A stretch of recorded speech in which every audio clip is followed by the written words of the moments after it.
Good morning. It's now 5 o'clock, and I'm Joan Jones with your top stories. Partly cloudy and around 80 degrees today, but we may see some strong thunderstorms around supper time. Channel 4's Stefano DiPietro telling us there is no risk of tornadoes with this line of storms. Heavier rainfall is more of an elevated risk simply because any thunderstorm could have heavy rain with it. Flooding is not a big concern, but we know what heavy rain can do around that evening commute. Yeah, so plan on some extra time to get home this evening.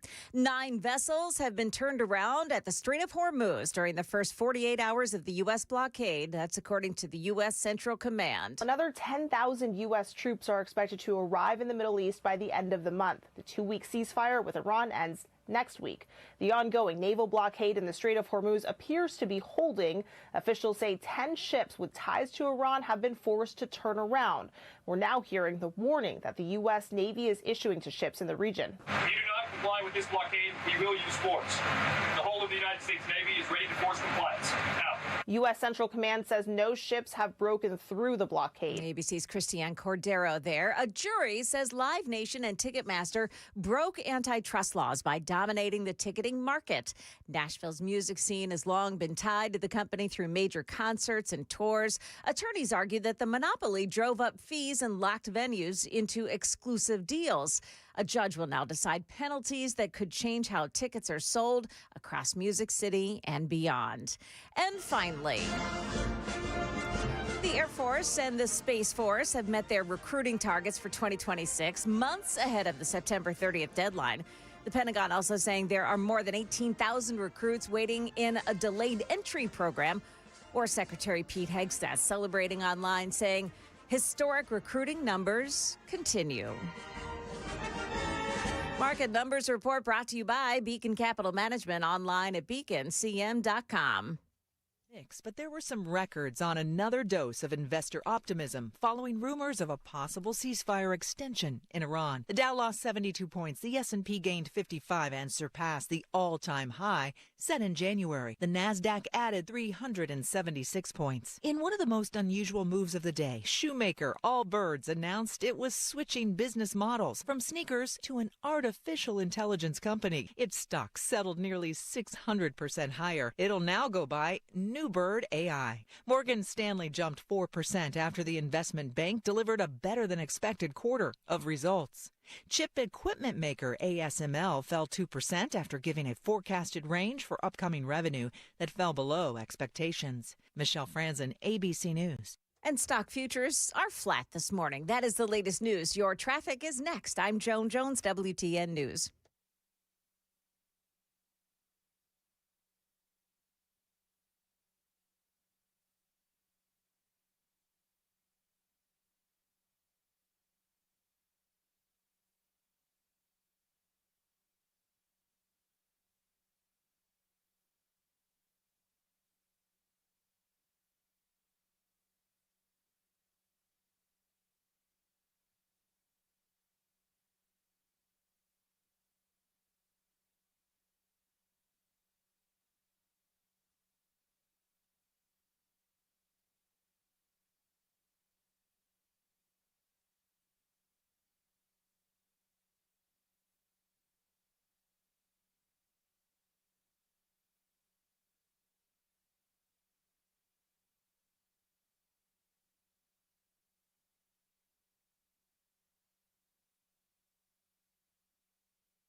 There is a problem on 24 westbound this morning. It's in the Smyrna area, just before Sam Ridley Parkway. You're going to find that there is a crash taking out 3 lanes, 3 right lanes. They're blocked off this morning. This all happened inside that construction zone that continues overnight. They should be picking up the construction zone within the next hour or so. Traffic every 10 minutes every morning on Super Talk 99.7 WTN.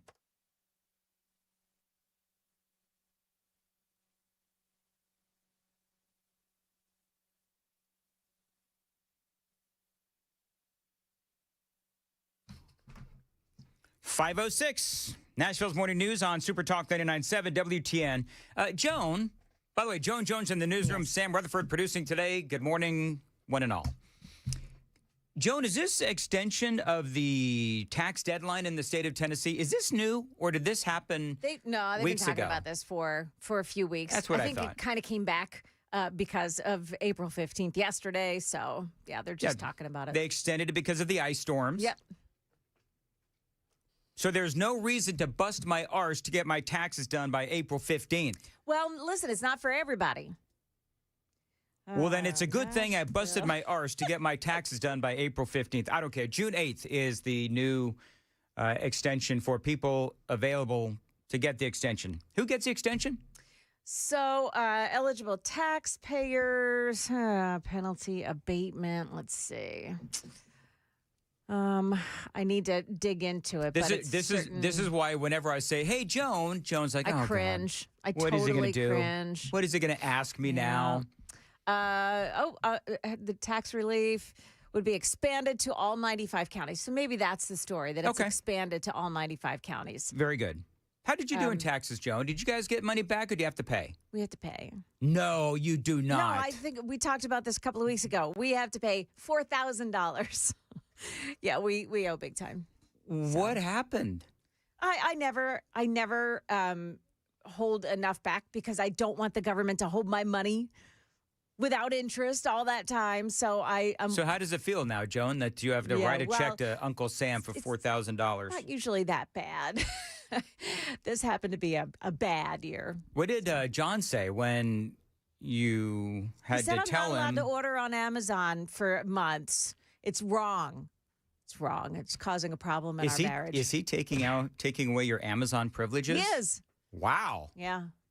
That's pretty hardcore. Yep. Okay. Yep. Well, I think clearly, Joan, you have a couple of different problems. Number one is you math sucky. Oh, I'm not a mather. And number two is you are really good at ordering on Amazon. Not in my household, not in my neighborhood. You know, I know the Amazon driver by name. You and my wife have that in common. Yeah. Is the really good at ordering on Amazon. Yeah. I have, by the way, had my Amazon privileges revoked in the house. Oh, you have? Yeah. What'd you do? Oh, you know what I did. Way too many Peaky hats. Oh. Come on, man. Yeah. She said enough. Yeah. So she is now monitoring my Amazon, because she never monitored me before on Amazon. Well, you have to do hats in moderation.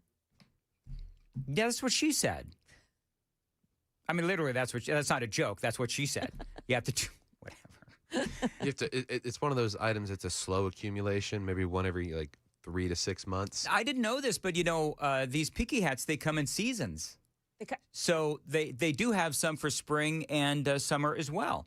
It makes sense. I mean, the wool ones would be most useful in the winter. You know who you really need as a sponsor? Someone who makes or can facilitate the delivery of those hats. I wish that they would. Because then you could have Amanda's spring line and Amanda's summer line. I would. The problem is nobody knows me. Like Amanda's holiday specials. Nobody.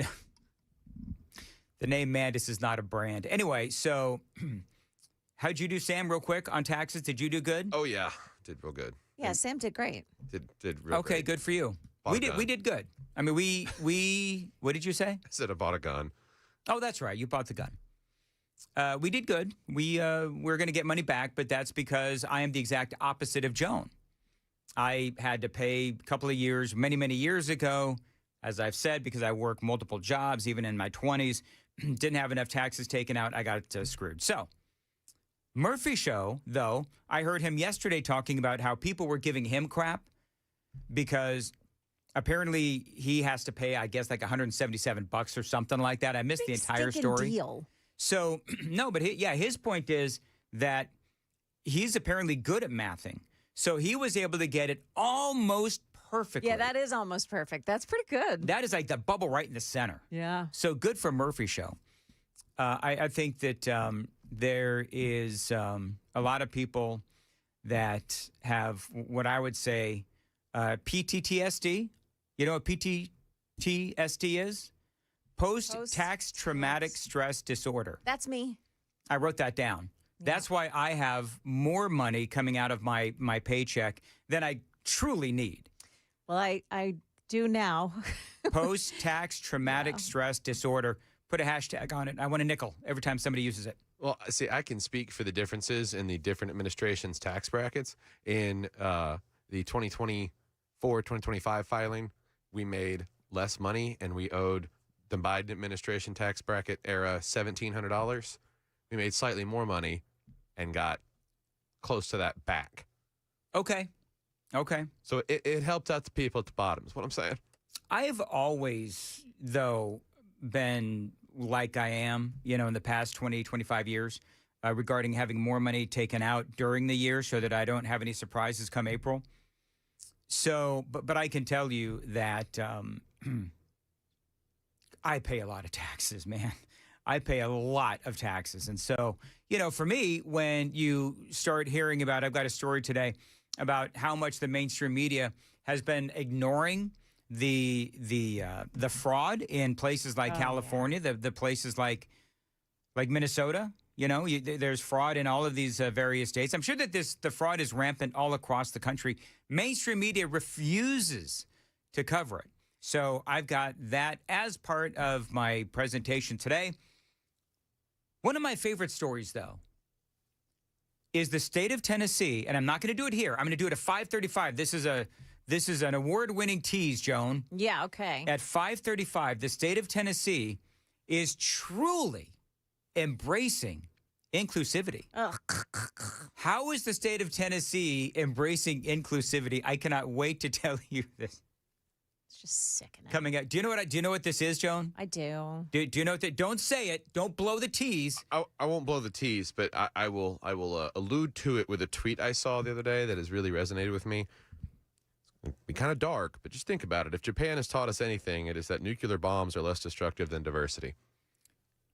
And the left in general. Look at how Japan's recovered since 1945. So, how is the state of Tennessee truly embracing inclusivity? I've got that story for you coming up at 5:35 on WTN. We were talking about taxes and how yesterday was tax day here in America. I've got some words of wisdom from Scott Bessent, and that is coming up next. Joe, just real quick, anything going on in traffic? Yeah, there is the crash on 24 westbound in Smyrna. Okay. It's before Sam Ridley Parkway, exit 65, and 3 right lanes are blocked off. Now, this is in that construction zone, so it's kind of a mess this morning. Okay. Very good. Thank you, Joan. Not very good that there's an accident. Very good that you did the traffic. We understood. All of us collectively. Scott Bessent actually has a message for you, Joan. Oh, really? Yeah, he does. Mm-hmm. I want you to listen very closely. This is Scott Bessent telling you to take a look at your withholdings. I'm here to tell you that it has been a fantastic tax season. It has gone smoothly. It has gone efficiently from the point of view of the IRS, but most importantly, it's been a great tax season for the American people. Thanks to promises made, promises kept, through the working families tax cuts, the president has delivered the record refunds to the American people. More than 45% of the filers of the returns that we have seen have had at least one of the 4 president's signature policies. No tax and tips, no tax and overtime, right. The deductions for our great seniors, and the deductibility of interest on auto loans for American-made cars. And I will tell you that one of those that Americans have taken is no tax and overtime. And it's the American way. If you want to work longer hours, you get to keep more of your money. And with that, we are seeing, I want to encourage everyone out there watching today to change their withholding, if they haven't already done so, because if you change your withholding, then you will get an automatic real wage increase, be it on a weekly or a monthly basis, and you will be able to keep more of your money this calendar year. You got that, Joan? Got it. So what you need to do, because we all like Scott Bessent, right? So you got to listen to the Treasury Secretary, and you need to change your. And by the way, are you going to change your withholdings? Oh, I did already. You did already. Yeah. Okay. Yeah. See, I've got to listen to him as well. I have not changed my withholdings, and I think maybe I should. It's difficult for me just because, you know, the way that we file and all the extra work that I'm getting a lot of extra work this year. So, and it's not all of it is through this company. So I'm doing a lot of contract work now on air and doing some side productions. So you're cheating on us is what you're saying. No. Mm-hmm. The company knows. Okay. The company knows. Okay. The company's watching from a chair in the room. Whatever. Somebody wrote in on the super text line. This is Philip. Said that tax verbiage has changed, and if you're married filing jointly, they're not holding out as much as they did last year. So you either have to file single or married filing separately, or just have them withhold the extra money. So that's the problem. All right. Is that your problem, or is that like whose problem is that? Was that your problem? It becomes your problem if you have to pay $4,000 at the end of the tax season. But yeah, I mean that's what I did. I just went in and said, all right, withhold X number of dollars more this year, with every paycheck. Right. So. Right. I'm still going to file married filing jointly, but. Mm-hmm. Mm-hmm. Whatever. It gets really complicated. I mean, let me just say that we were prepared to do this because we have to every year because we don't, that's how we file. Right. So we were prepared for it. We just weren't prepared for that much. Yeah, I've actually I'm now doing what I had to do before, which is separate account, and I'm going to put money into that account. That's a good idea. Just in case, because when I started doing all this extra stuff, actually last year, Amy was like, You, because she doesn't want to get screwed because of me. You know what I mean? So you're a liability. You're not the only woman that said that to me, Joan. Anyway, moving right along, 517, Nashville's Morning News. So yeah, Scott Bessent basically saying, give yourself a raise. Here to tell you that it has been a fantastic tax season. It has gone smoothly. It has gone efficiently from the point of view of the IRS, but most importantly, it's been a great tax season for the American people. Thanks to promises made, promises kept, through the working families tax cuts, the president has delivered the record refunds to the American people. More than 45% of the filers of the returns that we have seen have had at least one of the 4 president's signature policies. I love that. There does seem to be a bit of a debate as to whether or not people are actually getting, money back. And remember, we did that whole thing. I've had a lot of people reach out to me and say, remember, weeks ago, months ago, whenever it was, where you asked if people were getting money back. And a lot of people have been reaching out to me over the past, month or so, telling me that they did do their taxes. And a lot of people did say that they got more money back than either they thought that they would, and they're really happy. Some people, of course, it didn't work out all that well for them. It depends on a lot of things.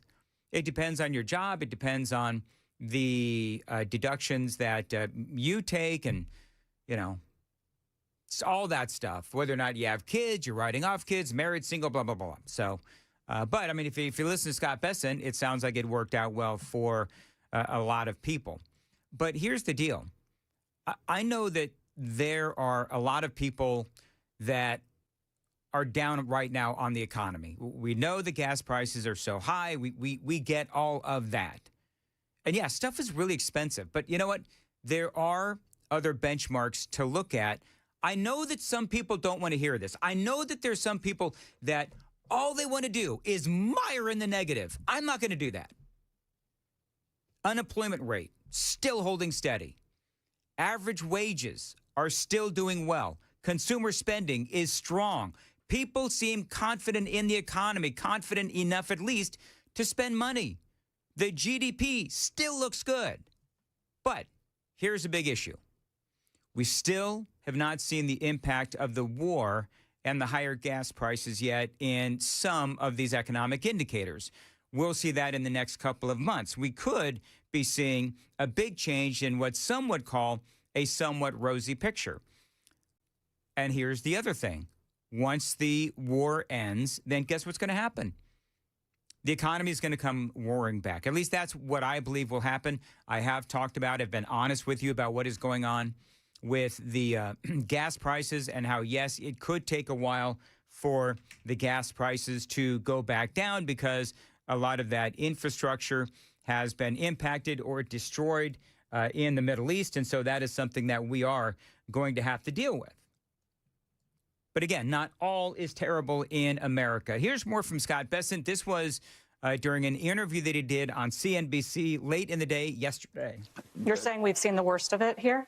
Look, I don't make market predictions, but I think the market is like the sum of all the thinking. And, you know, it is a group, and markets live in the future. And what I've tried to say is that this war will end. I don't know whether it's 3 days, 3 weeks, 3 months, but it will end. Mm-hmm. We will get on the other side of this. And what we've seen in the inflation data, core inflation's coming down. It is the noisy energy component. And you know, we've seen oil prices collapse over the past 2 weeks.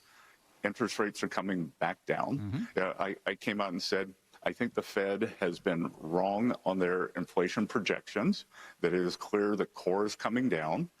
If they need, for their own sanity, to wait on interest rate cuts, I understand it, but I think that means they're just going to be able to do more on the other side. And he means on the other side of this war. Now, there's a lot to unpack there, but here's what he meant. When he said that interest rates are coming down, that is true. 30-year home loans were 6.45%. Now they are 6.3% and dropping. So that is true. What he said about core inflation has been dropping. That is inflation minus, I think it's energy and housing.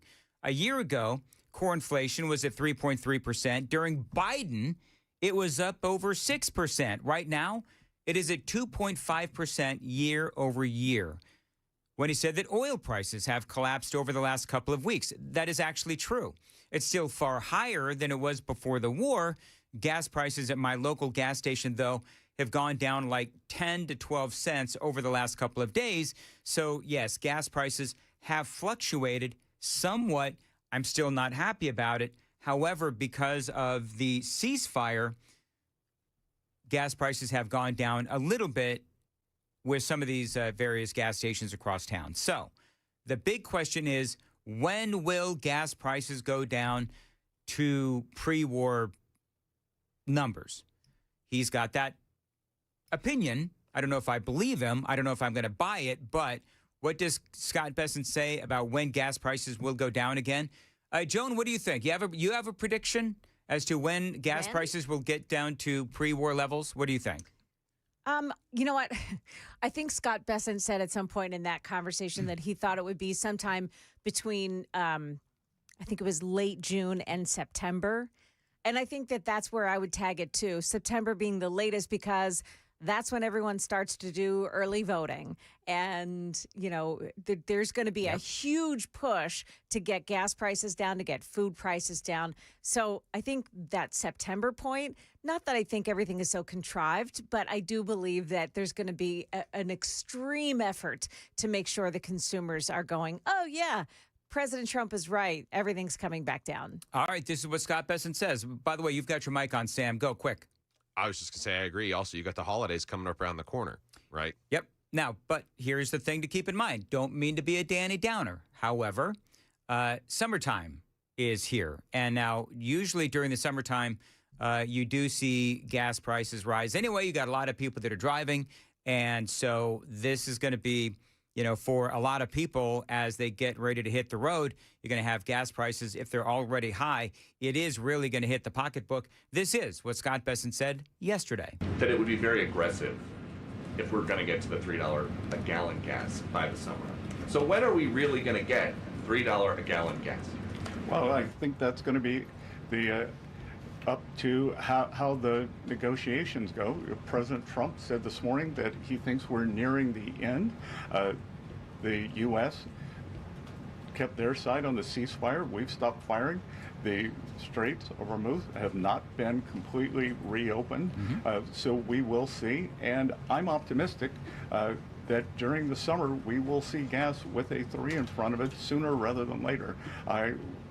It's Bank Week here in D.C., so I've been meeting with a lot of my Middle Eastern counterparts, the finance ministers, and they all say that once the straits are open, they can start pumping again within 1 week. So not by summer, like Memorial Day, but maybe by Labor Day? Again, I'm optimistic that sometime between June 20th and September 20th, that we can have $3 gas again. And as I said this morning too, we are going to be watching the gas stations because they raise prices very quickly when when the crude oil prices went up. We hope they'll bring them down just as quickly as crude oil prices have come down, which they've come down substantially just in the past 10 days. All right, there you go. Joan Jones, you nailed it. Between June 20th and September 20th, I believe, is what Scott Bessent said. And he's being very specific. Yeah. Like, that's not vague, is it? Is the first time I heard him say it, I thought, this is an election-related thing. But they have to think that way. They have to think in terms of, I mean, my goodness, if prices are still up and we lose the midterms, you might as well kiss our butts goodbye. Yes. I'm so pessimistic about if we lose. I know. Our pre-show meeting. Yeah. You helped to bring me down, Dan. Yeah, You're a Danny Downer. I was not. You were the Joni Downer, as a matter of fact. I was trying to be positive and optimistic, and you come in, oh, we're screwed. That's what I came in this morning. But you know what? You just you've got to pay $4,000 to Uncle Sam. So I understand why you're in a sour mood this morning. It's really about my Amazon being taken away. That's exactly right. But you know what? That just means that you can't buy any more gifts for your lovely husband. That's what you got to tell him. Yeah, he knows better than that. 527. Joan's got the news at 5:30. Joan. Yeah, storms are coming today. We'll tell you just how strong they will be. Also, we'll tell you which Supreme Court justice has just apologized to another Supreme Court justice. What's going on there? It's coming up at 5:30 on Super Talk 99.7 WTN.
Good morning. It's now 5:32. I'm Joan Jones with your top stories. And for the most part, we're looking at a partly cloudy day, highs around 80.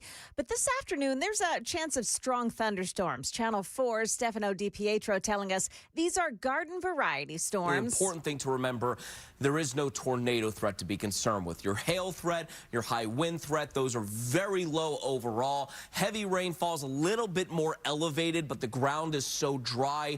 Rivers and creeks are running so low right now that major flooding is not a concern. Now, we sure could use that rain. Expect the weather to disrupt the commute home this afternoon.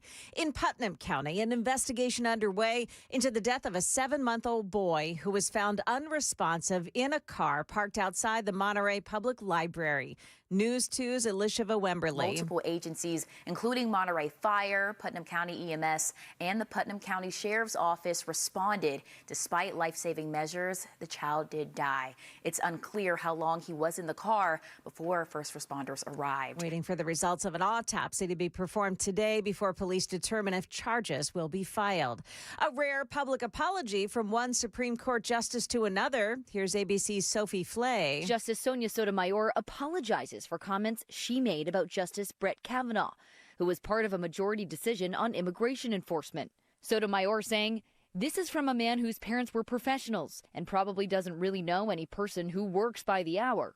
Now she's apologizing, saying, "I made remarks that were inappropriate. I regret my hurtful comments. I have apologized to my colleague." Meantime, Justice Clarence Thomas blasting progressivism in a speech at the University of Texas Austin Law School yesterday, saying, quote, "Progressivism seeks to replace the basic premises of the Declaration of Independence and hence our form of government."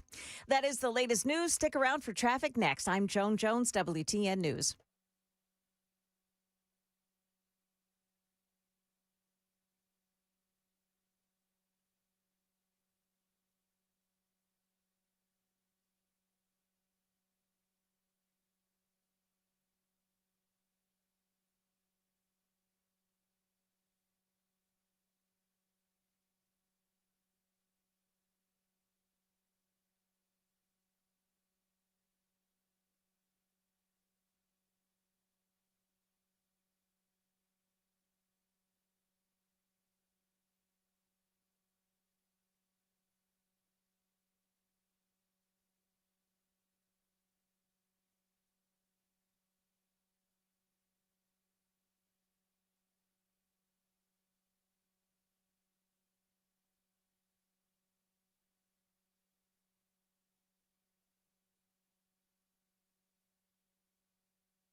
Yeah, we still have our eyes on that accident on 24 westbound this morning. It is in one of the cameras, the T-Dot cameras, so we're watching. And 3 left lanes are blocked off by this accident on 24 westbound just before Sam Ridley Parkway.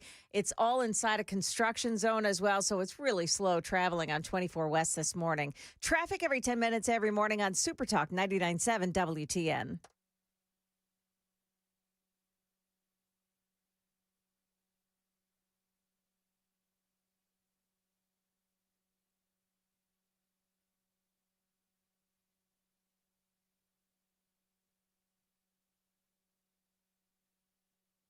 .538, Super Talk 99.7 WTN. Good morning to you, friends. Joan, I've been hearing Sam bee and moan for the past 5 minutes about something that I don't know if I necessarily care about. But how do you feel about dead actors being resurrected by AI, Joan? I so don't care about this, and it makes me so mad. So, are you talking about Val Kilmer? Val Kilmer, so yeah. I guess what they're going to do is, Sam, you're going to have to fill in just very briefly because, I don't know. Some people seem to be all like up in arms about this, but I mean, if Val Kilmer said you can resurrect me, then go ahead and do that and have me star in movies. I mean, is that what's happening? Yep. So his AI-generated, I guess, avatar is going to star in a historical drama called As Deep as the Grave. It's an American historical action-adventure film written and directed by Corte Voorhees, starring Abigail Lawrie, Tom Felton, Val Kilmer, I guess. So, like, his daughter came out and said she was okay with it, but the fan reaction has been, this is not okay. Especially watching his, he had throat cancer, right? Yes. And he was able to make an appearance in the new Top Gun. Like, that was a painful enough thing for fans to go through, and now we're going to act like he's still alive. I feel like it's psychological torture almost. Joan? It's insane. There's plenty of actors in Hollywood that could do the work. I don't endorse a single one of them, but resurrecting Val Kilmer, whom I love, it's insane. It's silly. Let the guy die. Like, honestly. Do you know who voiced Val Kilmer's voice in the latest Top Gun? I bet Sam knows. Wasn't this an electronic? It was his son. Yep. Oh. His son voiced. Yeah. Yeah. His son was in the movie, too, wasn't he? So the plot of this film doesn't make it any easier of a pill to swallow. It's 2 archaeologists who seek out the Canyon of the Dead, but the dead find them. So I agree with Joan. And then we're going to move on. I agree with Joan. Once somebody's dead, let them be dead. Yes. I mean, why would you want your legacy? He plays a priest in the movie. Why would you want your legacy possibly tarnished by a movie that you actually have no control over? Do you know what I mean? Right. Like, for me, if I were an actor and somebody wanted to use my whatever, I would say no, because I don't know the quality of this movie. And I can't help necessarily whether or not this movie is going to be good or bad because they're simply using effectively an image of me.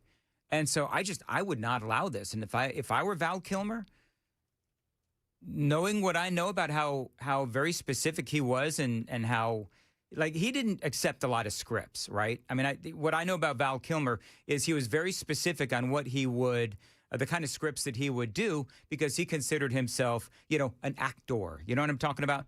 So if I were Val Kilmer, there's no way that I would like this. But apparently he decided that it was okay. Maybe he agreed to do this, by the way, before he died, because he just died, a couple of years ago? Yeah, and you're right. He's actually known for being highly selective, often demanding and deeply committed to specific roles. Do you know what? I bet you AI Val Kilmer is a lot easier to work with than he was when he was alive. Is that wrong to say? What? No, What is that wrong to say? No, I don't think it's wrong. I'm sorry. Yeah. If you don't get this scene right, I'm going to reprogram you. That's exactly right. Can we program Val Kilmer to be less of an a-hole, please? I mean, I'd be willing to bet because he had that reputation. I'm just going to tell you. Well, but his role as Iceman really established that, right? He was the a-hole in that movie. Well, but in real life, he was considered difficult to work with. That's what I mean. Now, I don't mean to disparage the dead, but that was his reputation. So whatever. I'm trying to think if there was an actor that I could have AI generated back, who would it be? I don't know if I have one. Do you have one, Joan? An actor whom I would like. Yeah. You know what? Let's park that. You think about it. I mean, that's a great subject. It is a great subject. Yeah. Robert Redford. Okay. You say Robert Redford? Okay. I don't have one. I'm sure there is one if I really thought about it, but I just don't have one. By the way. You know what? I really, really, really loved Robert Duvall. Yes. And, you know, yep. He, like, when I would watch him in movies, I felt this is the measure for me for somebody that affects me in a movies. But if somebody affects how I feel emotionally, when I leave the theater, I'm still feeling that movie. That person, like, really affects me. And he did that. Gene Hackman. Yes. Gene Hackman is another one. Yeah. Let's see here. Walter Matthau is one that I actually liked, believe it or not, going way back when. Nice. Yeah. All right, real quick. I want to play this because this woman is insane. Oh, yeah. This is a woman out of, she's out of Wisconsin. Is she the Secretary of Yeah, State? she's an official. Yes, I think Secretary of State. Listen to this. It's hailing in Wisconsin. Republicans say we don't have climate change, but this is golf ball size hail in my front yard. This is not normal, and we can't keep ignoring our environment.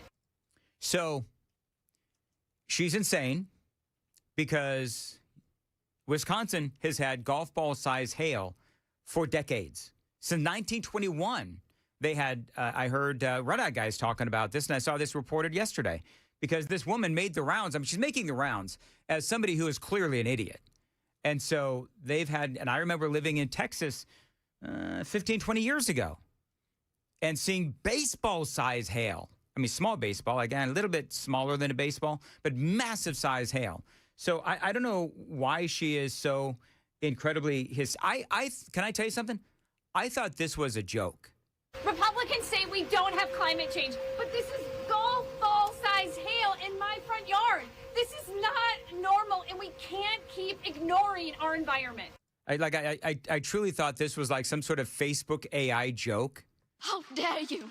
But apparently not. And here's the deal. I don't know.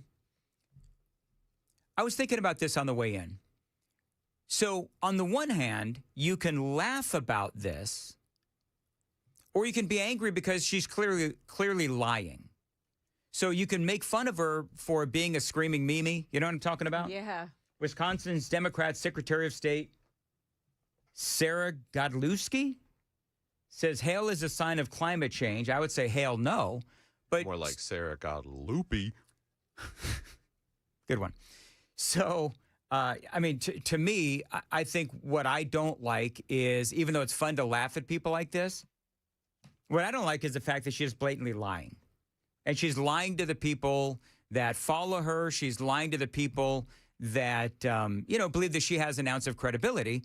And clearly she doesn't. So it's all fine, well, and good, Joan, to laugh at her and laugh at the screaming Mimi aspect of this 11-second video.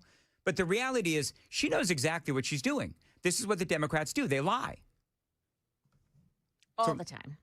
And she's wearing that University of Wisconsin sweater. You know, it cracks me up.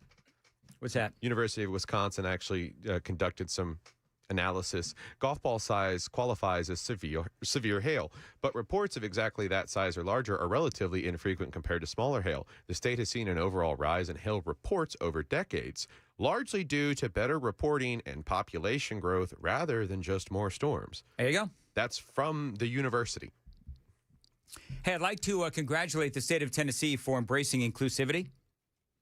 Did you see what they did? Oh, boy. Oh, my goodness gracious. This is from, of all places. Now, I just want to let you folks know, I don't actually read The Advocate, like on the regular. Tennessee Governor Bill Lee has signed a resolution designating June of 2026 as Nuclear Family Month in the state. Now, apparently June is also Gay Pride Month. Yes. So as you can imagine, all of these. Listen, they're doing nothing in the state legislature but embracing inclusivity. Yeah. That's what they're doing. Congratulations, state legislature. I love this. Well, and as a state that contributed to the nuclear bombs of World War II, it's kind of a funny play on words. Critics say it is a direct rebuke of LGBTQ plus families during Pride Month. The resolution describes the nuclear family as God's design for familial structure and God's perfect design for humanity, according to the text of the measure. I love this. They say the measure goes beyond symbolic recognition, invoking a series of widely disputed claims about fatherless households, including links to higher rates of poverty, substance abuse, incarceration, and school shootings. Yeah, so who's disputing them? Come on. How are those claims? Every statistical report backs the data. Yeah. Well, you're exactly right. This is what the advocate says. Rigorous studies find that once factors such as income and household stability are accounted for, the independent effects of father absence are significantly smaller. BS. I would like to advocate for better journalists. Yeah, you know what? Well, but, they're advocating for their own narrative, whatever. Here's what they also say, though. Resolutions like this do more to reveal the cluelessness of elected officials whose own families and those of their constituents have various family dynamics and structures. A spokesperson for GLAAD said in a statement to the advocate, the strongest families are grounded by love. Lawmakers trying to exclude and intentionally harm some families should be recognized as actively harming all by not focusing their time working for an inclusive Tennessee where all are welcome and can succeed. Well, they're not in the Tennessee state legislature. Nope. They're not like saying, Gay Pride Month can't happen in June in the state of Tennessee. They're basically saying, all right, well, okay, so June, I guess, can be Pride Month, but it can also be Nuclear Family Month. They're being inclusive. They're doing exactly what GLAAD and the advocate are asking for. They're including everyone in the Pride in June, Gay Pride Month, and Nuclear Family Month. Is that a problem for GLAAD and for the advocate? Yes. Apparently it is. They might want to call the wambulance. Wah, wah.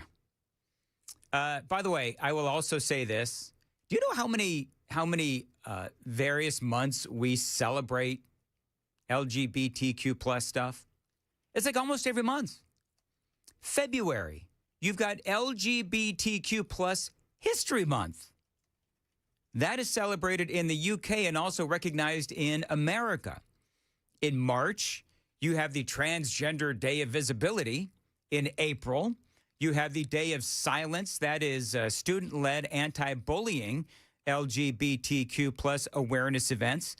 Nobody wants to see anyone bullied, frankly.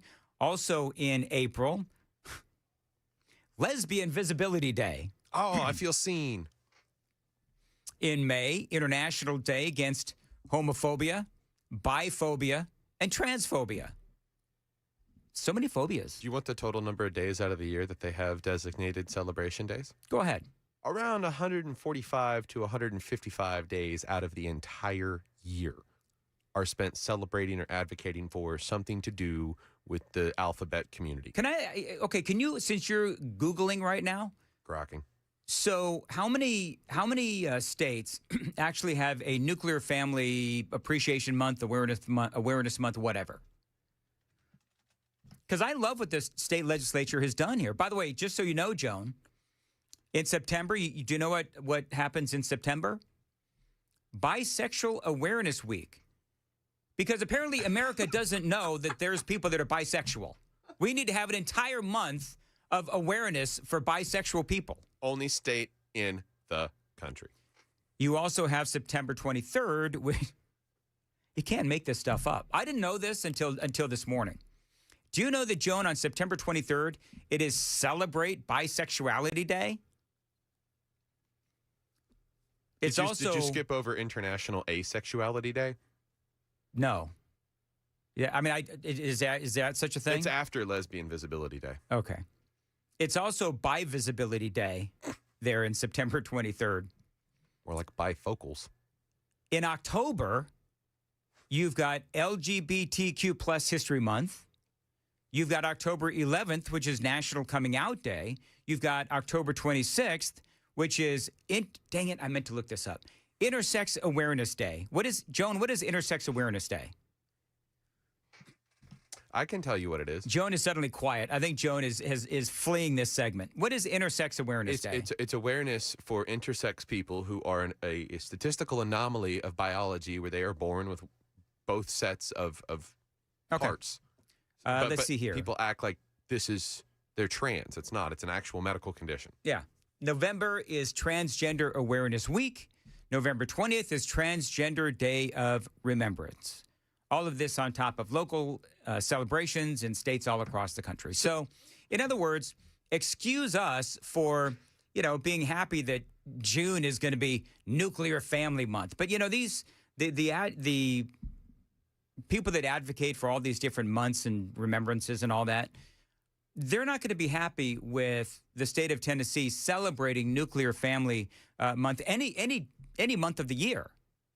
Any day of the year, they're going to have a problem with any kind of a celebration of Nuclear Family Month. I'm ecstatic that the state of Tennessee has decided to do this. And I said yesterday, there's things that the state of Tennessee and the state legislature does that, annoy me.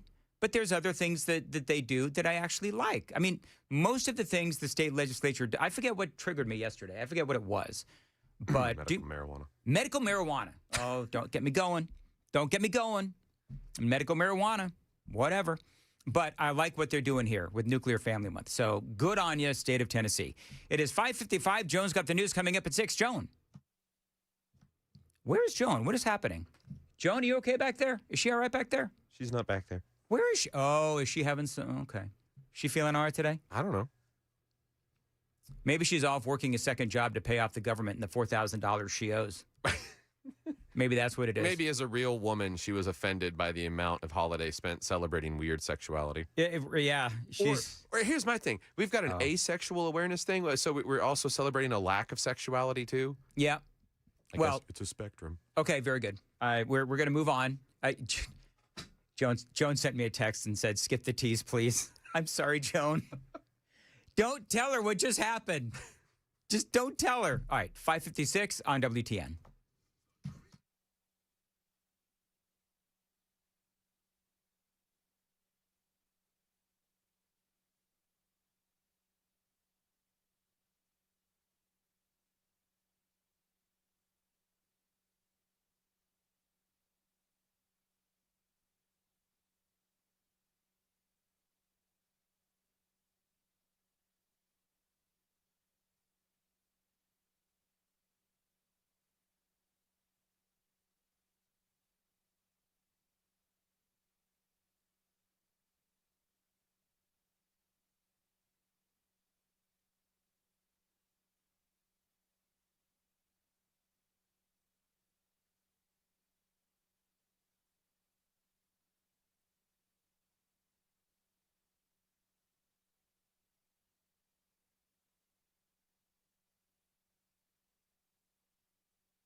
Good morning, 6 o'clock. I'm Joan Jones with your top stories. Investigators called to Percy Priest Lake yesterday afternoon after the body of a man was discovered in the water. This happened at Long Hunter State Park about 5:45 last night. That man has not yet been identified. A former executive at the Department of Veterans Affairs who oversaw the electronic health record modernization project has been indicted for concealing thousands of dollars in cash and gifts that he allegedly received from government contractors while he was leading the project. John Hindem is a retired Navy captain. He was found to have thousands of dollars in cash, casino chips, and Louis Vuitton gift cards. DOJ said Windham sometimes demanded the gifts.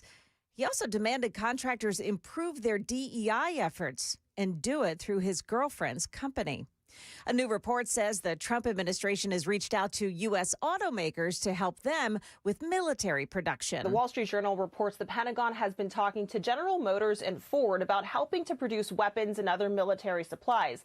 Those discussions reportedly began before the war in Iran. The goal is to tap into the company's workforce and factory capacity to ramp up production. ABC's Christiane Cordero. Market numbers brought to you by Beacon Capital Management, online at beaconcm.com. Driven by a surge in tech stocks, the S&P and NASDAQ head into today's session at new record highs. The S&P rising 0.8% Wednesday, the NASDAQ surging 1.6%, but the Dow Jones slipped 72 points to close at 48,464.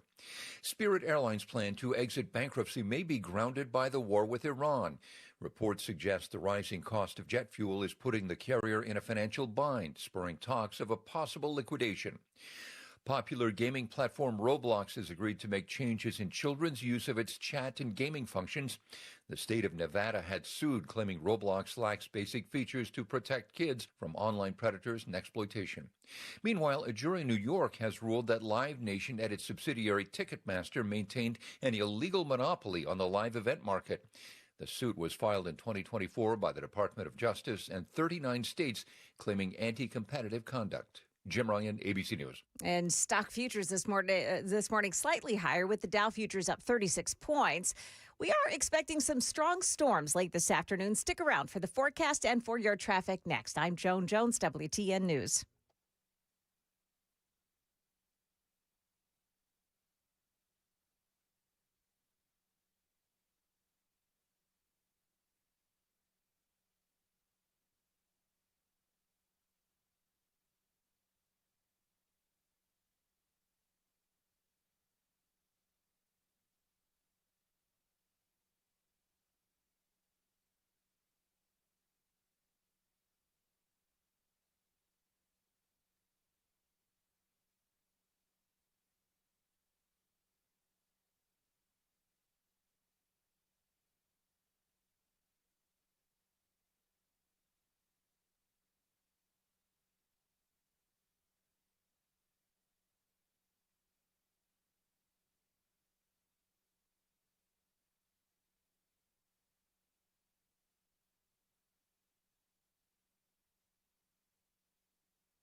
Well, it is still a mess on 24 westbound this morning. Just before Sam Ridley Parkway, there's an accident, and it's blocking 3 right lanes. So only 1 lane of traffic is getting by this accident this morning. Pretty serious there. It is stop and go from Almaville Road through the accident scene at Sam Ridley Parkway. They're saying if you can, get off at Almaville Road and take your way around it. Get back on to 24 at Sam Ridley if you can do that. Traffic every 10 minutes every morning on Super Talk 99.7 WTN.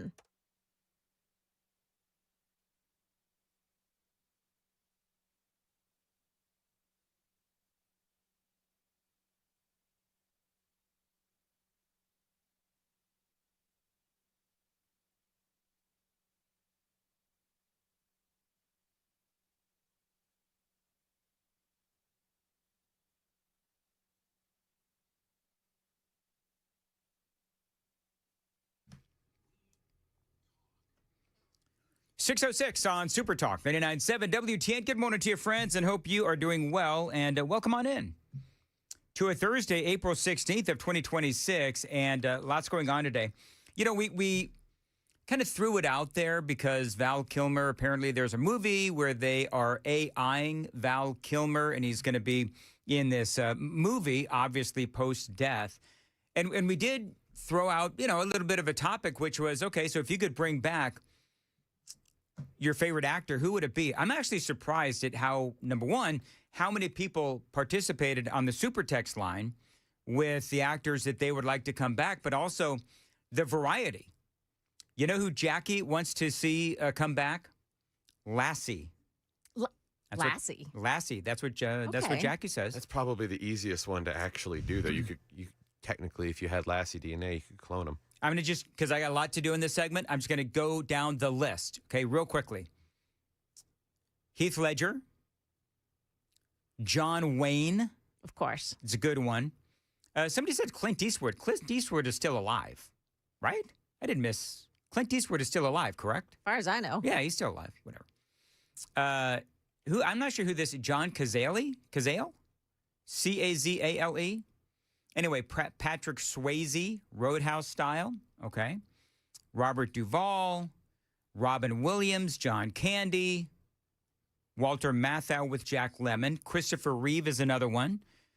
Dennis Hopper, Steve McQueen. Isn't that who you said, Joan? Steve McQueen? No, you said Robert Redford. No, Robert Duvall. Oh, somebody said Steve McQueen. Apparently no one said Steve McQueen. Whatever. Not here. Okay. John Wayne, so on and so forth. So Chuck Norris, another good one. Sean Connery. So, yeah, there's a lot of actors. But you know what? I am very much against AIing these actors. Now, if it's for 1 or 2 scenes to kind of tie sequels and prequels and all that together, you know how they sometimes do, I understand the need to do that. But I'm with Joan. There are so many good actors out there that there's no real reason to AI actors because, again, there's a lot of really good ones out there, and we don't need to start, you know, AIing actors from the past. Although there are some actors that were so incredibly unique, i.e. John Wayne, that, I mean, it would be interesting to see them AI generated in something. But by and large, I think their legacy should stand. And Joan, just so you know, flag the tape here. Once I pass, please. I know that there's going to be calls to AI generate me. Yeah. Please don't. Of course. Yeah. Please don't. That's okay. We've already 3D imaged you so that we can resurrect you at any given moment. Sure. Because there's going to be just a huge demand for 3D generated or AI generated Mandis once I'm gone. Okay, real quick. We always talk about, and yesterday was a very big day for a lot of different reasons. Of course, we did have the tax day was yesterday, and we spoke earlier about how in Tennessee tax day has now been extended to June 8th. But I did a bit of a monologue yesterday on how frustrating tax day is because, you know, it's a day where, like Joan, for example, that had to, you know, she finds out in the last couple of weeks she's got to pay $4,000 to the government. And so does it anger you to no end knowing how much waste, fraud, and abuse there is of our taxpayer dollars. It really does me. We could talk about the Somalians. I, of course, mentioned them yesterday. We could talk about what is happening in California with not only the Somalians, but, a whole bunch of illegal aliens and people that are citizens of our country too, but ripping off those of us who actually work for a living and contribute to the tax base. But you would think that on tax day, you would at least have some folks in the mainstream media that are looking at the amount of money that we pay and where our money goes. And the media would cover that. But listen to this, because apparently, according to Fox News, you have ABC and CBS and the networks. Do you know how much, I've got video here, do you know how much they have covered the Somalian, I'm talking about the networks, how much they've covered things like the Somalian fraud or the fraud that is going on in California? Remember, we spoke extensively a couple of weeks ago about the train to nowhere in California. Remember all of that? And, how the Trump administration, if I'm not mistaken, the Trump administration said, no more federal dollars for you. You people are insanely incompetent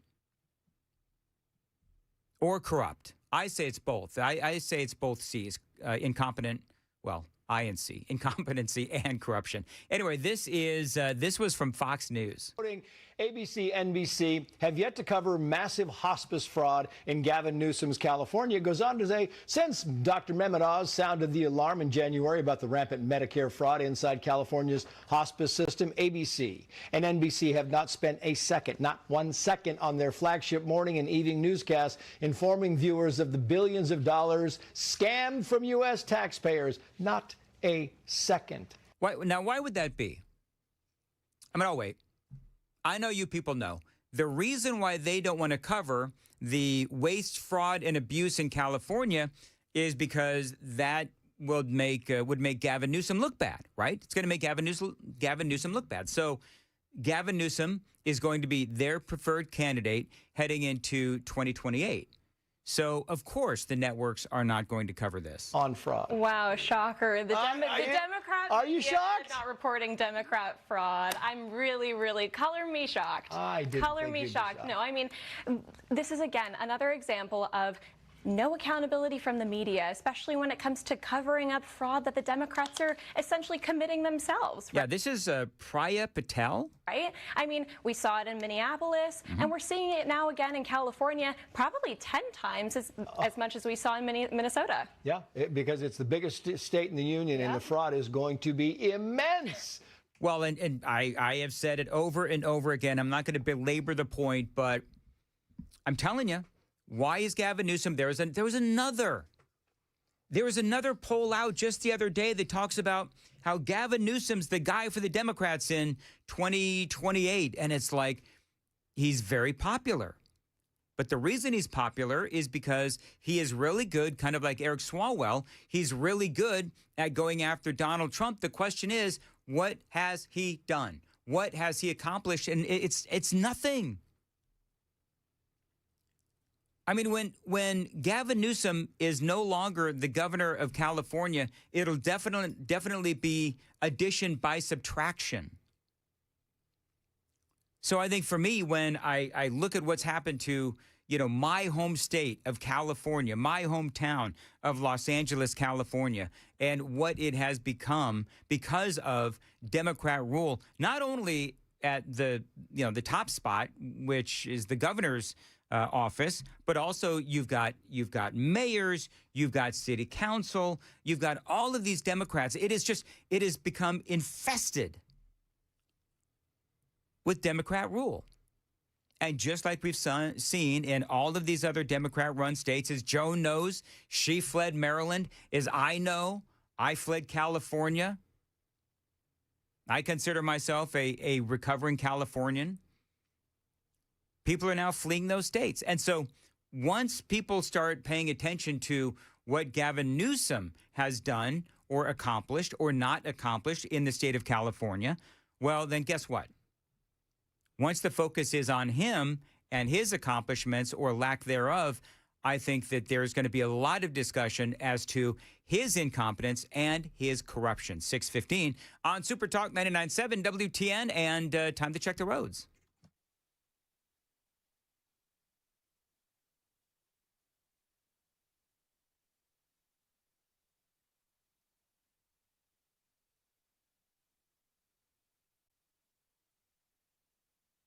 (6:15) Nashville's Morning News on Super Talk 99.7 WTN. And as far as your weather goes on this Thursday, variably cloudy and not as warm with a couple of showers and a thunderstorm.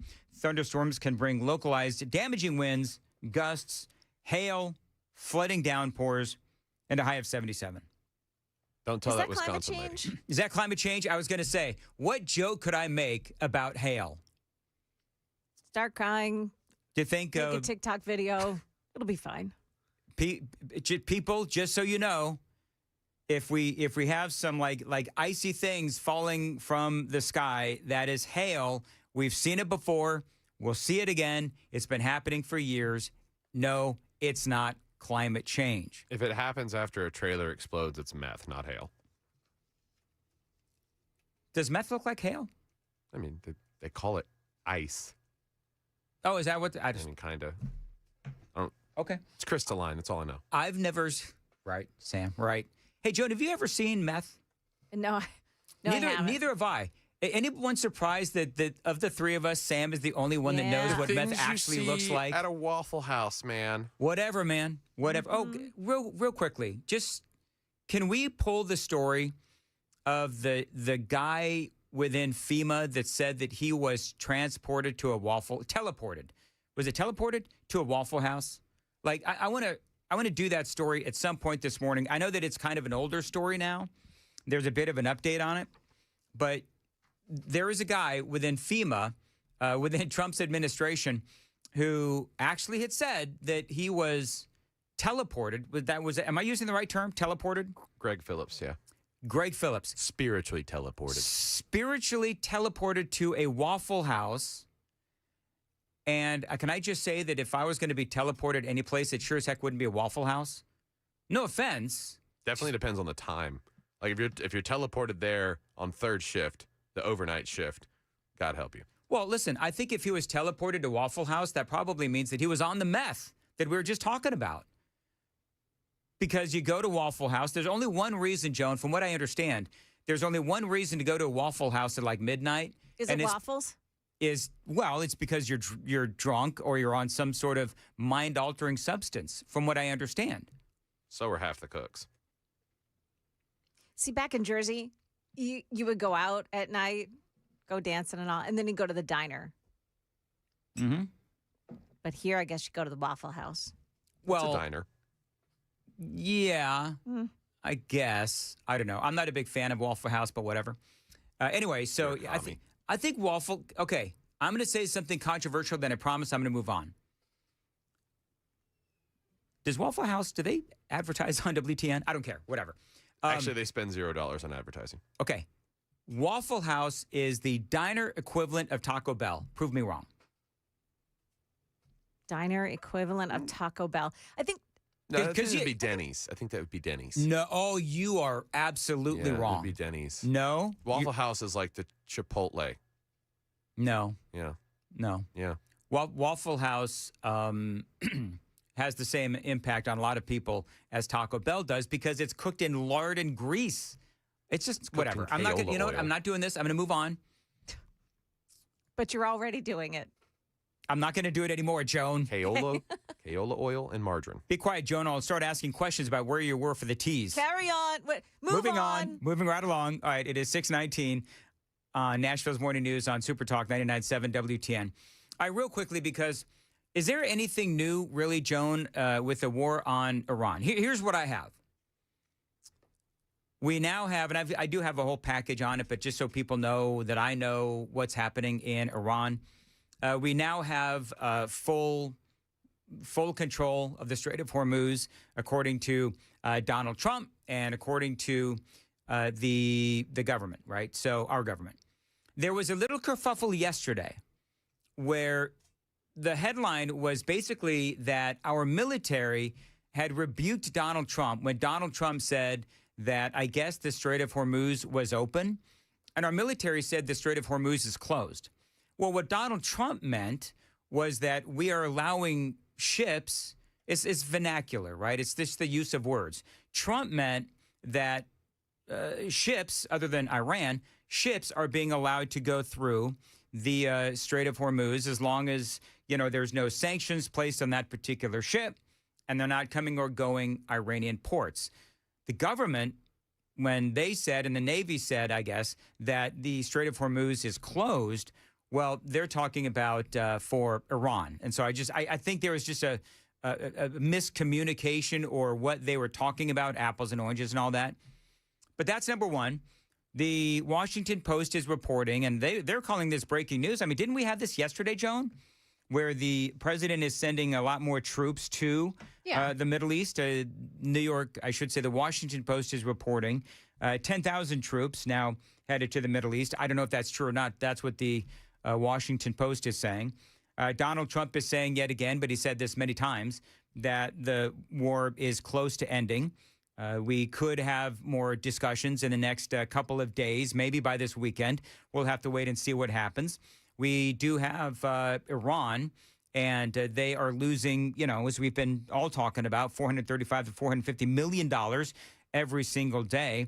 And now Scott Bessent is talking about, and I've got some audio on this coming up, perhaps at 6:35, but Scott Bessent is out there talking about how because Iran bombed their Gulf neighbors, you know what the Gulf neighbors are now doing? They're telling us about those Iranian bank accounts that Iran and some of their leaders and all this that they have in some of these other nations. And so now we can go after their bank accounts, for example, in, United Arab Emirates, some of these nations. So it's pretty funny. So now what we're doing, thanks to our allies in the Middle East, because Iran has bombed them, is now we are able to freeze their assets.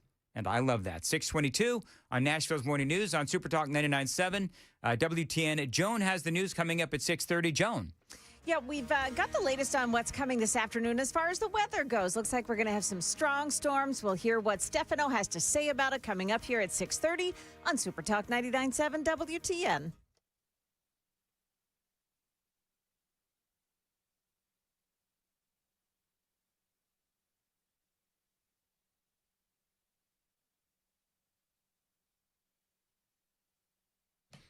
.622 on WTN. Dan Mandis here. For my friends at Window Nation. Now, this is my window company.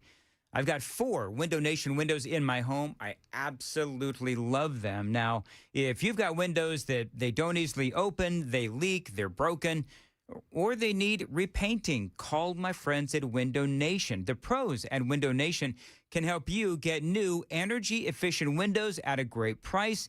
It is Window Nation's The More You Buy, The More You Save sale. It is going on right now. You could save up to 50% off all the windows in your home, and you could get them with 0% interest financing for 5 years. That is huge, and only exclusively from my friends at Window Nation. This is part of the reason why they've got an A+ rating from the Better Business Bureau, 96% customer satisfaction rating, and over 45,000 5-star reviews. Window Nation, the more you buy, the more you save sale going on right now. You could save 50% off all the windows in your home, and you may also get 0% financing for 5 years.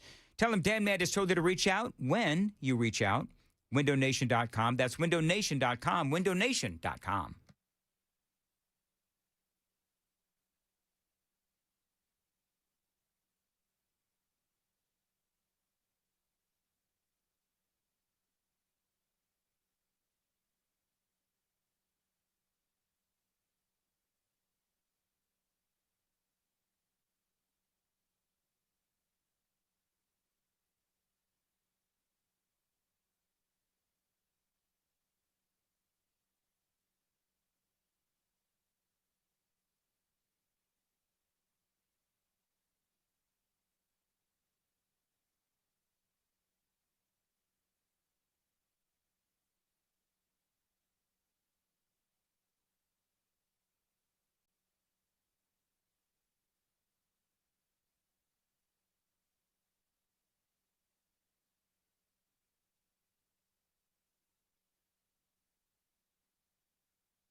628. Joan, apparently I've stirred the hornet's nest, if you will. What'd you do now? Well, it's my Waffle House comments. Mm-hmm. So, in fairness to me, Waffle House was forced upon me when I started dating the lovely Amy because she's a native Tennessean. And so basically she said, I can't date a man that won't enjoy Waffle House. So, I endured Waffle House for, years. And then, I married her and then I told her I would never go to Waffle House again. I think that's a bait and switch tactic. Yeah. Yeah, how does it feel, women? I'm totally kidding, man. Wow. I'm totally kidding. Where did that come from? Oh, man. 1579. We love our Waffle House. Shut up forever about Waffle House. Whoa. Dan is scattered, smothered, and covered in that story. 2852, why don't you ask Matt Murphy? He worked at the Waffle House. Yeah, and it's, by the way, it's the Waffle House. It's not Waffle House. 0183, well, Dan, you're wrong. Simple. Now, one person, 3169, says Awful House. 9194 says, I feel attacked this morning. So, yeah. More hate than support there, huh? What is it? Chris says ratio. I've been ratioed on ratioed. I've been ratioed on Waffle House. All right. 6:30 on WTN.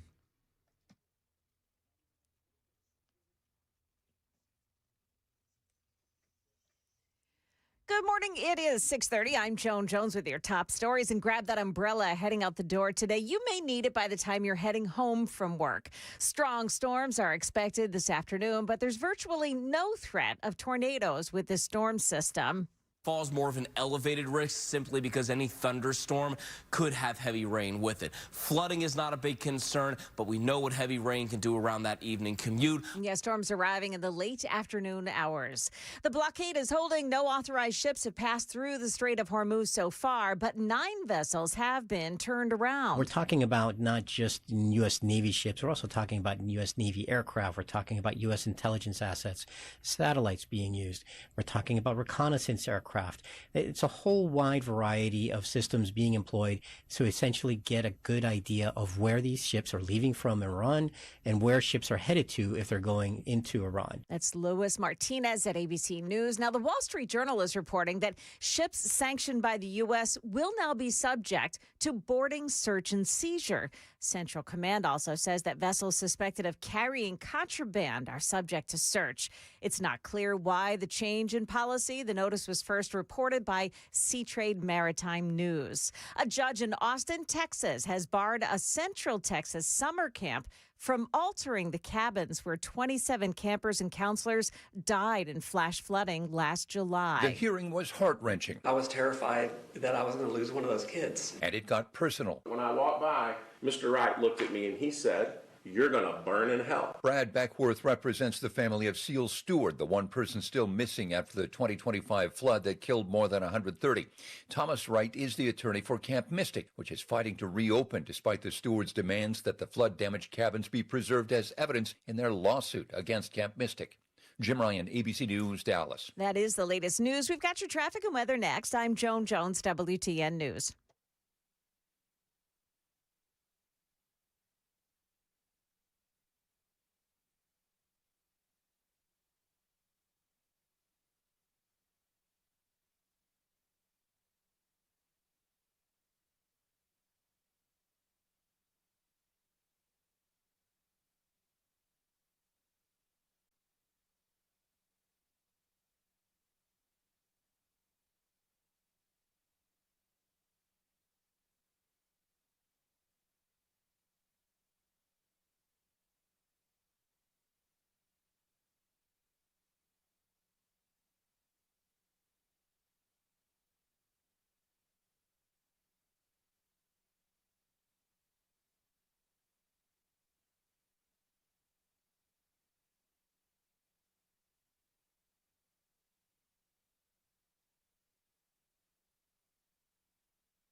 It is a problem this morning on 24 westbound Murfreesboro area. It's stop-and-go traffic between I-840 and Almaville Road. There is an accident reportedly there on the right shoulder. Got an accident on 65 northbound past the June Lake Boulevard exit in June Lake this morning.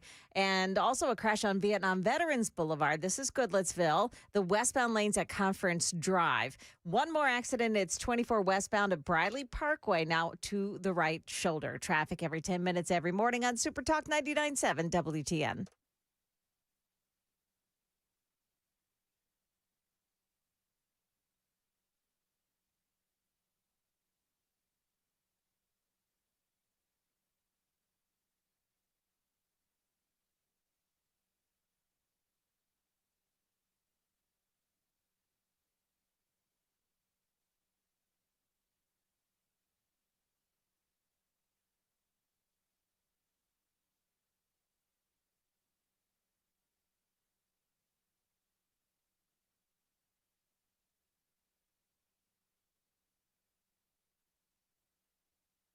.637 Super Talk 99.7 WTN. Good morning to you, friends, and welcome on in to Nashville's Morning News for your Thursday. It is April 16th of 2026, so let's get into some of the very latest regarding the Iran war, the blockade, and everything else. Donald Trump was interviewed by Maria Bartiromo, where a lot of people are talking about how China is impacted not only by the blockade, but are they sending weapons to Iran? This is what the president said. Got some video. This is what the president said about Xi Jinping. I mean, he's somebody that needs oil. We don't. He's somebody I get along with very well. He just wrote me a beautiful letter. He wrote you a letter? Yeah, he did. He responded to a letter that I wrote because I had heard that China is giving weapons to I mean, you're seeing it all over the place, to Iran, that China's Did he giving say he's weapons. giving them? Yeah, and I wrote him a letter asking him not to do that, and he wrote me a letter saying that essentially he's not doing that. So that is President Trump, and he's talking about how he gets along very well with Xi Jinping. Okay. By the way, the headline, Iran is threatening the Red Sea shipping if the U.S. blockade does continue. And that is something that we covered yesterday with E.J. Antoni. A great conversation, actually, that I had with the Heritage Foundation's lead economist. The blockade is now fully implemented. By the way, if you missed that conversation with E.J., we have gone ahead and put that up as a podcast. That was yesterday in the 5 o'clock hour. And the blockade is now fully implemented. What that means is that Iran is losing a ton of money. Sure, they could threaten the Red Sea. But here's the deal, is that right now, they can't deal with the opening of their own Strait of Hormuz. We've got it closed. They can't open it back up. So my question would be this. Okay, Iran, so you're talking smack about the Red Sea. Well, you're not able to get the Strait of Hormuz open back up, even though you were talking big about that. How are you going to close the Red Sea? So Iran, more and more, they're looking like paper tigers. And what I mean by that is, and I know that they are a force to be reckoned with. Please understand that I know that. I'm not taking their military might lightly. But I think that they know that they're losing. Now, whether or not it's going to be a couple of days, a couple of weeks, a couple of months, I don't know. I would like it to be as soon as possible because I would like our gas prices to go back down. But the blockade is now fully implemented. That means that Iran is losing roughly $450 million every single day. So this means that, yeah, we'll see the war hopefully end sooner than later. We've all been talking about how much money Iran is losing every single day. So when I was talking to EJ yesterday, again, lead economist for the Heritage Foundation, by the way, this is audio only. He did say that those numbers jive, but Iran isn't the only country that is being hurt by all of this. This is more from E.J. Antoni. Part of the problem here is the fact that the only crude that was essentially getting through previously, getting through the strait, was Iranian crude. Obviously, they're not going to stop their own ships from getting through. So aside from the few other ships on which they were charging a toll for safe passage, it was primarily Iranian crude, and they were shipping more than before the war. Not only that, but they were obviously doing so at much higher prices. So this was clearly a move aimed at hurting the Iranians financially, but unfortunately, it's also hurting the rest of the world, including us. I mean, that is true. But the question remains, for how long? Because what Donald Trump basically is trying to do is he is trying to force the issue with Iran so that it ends sooner than later. I mean, we could sit here and play cat and mouse with Iran's blockade of the Strait of Hormuz. I love that Donald Trump said, screw it, we're going to take charge. And that is exactly what we did. Now, yes, gas and oil prices, they have gone down since the ceasefire. They keep, going back up, back down, because our prices, of course, here in America tied to global markets. Now, personally, I have said the reason why Donald Trump is doing this is to get the war done quickly, taking over the blockade of the Strait of Hormuz. He knows short-term pain, but get it over with. You strangle Iran's economy. This ends quickly. The strait ultimately then opens back up. What about all of those ships coming to America to fill up on American oil? We did speak about that with E.J. Antoni as well. Here's part of what he said, but I'm going to spare you the suspense.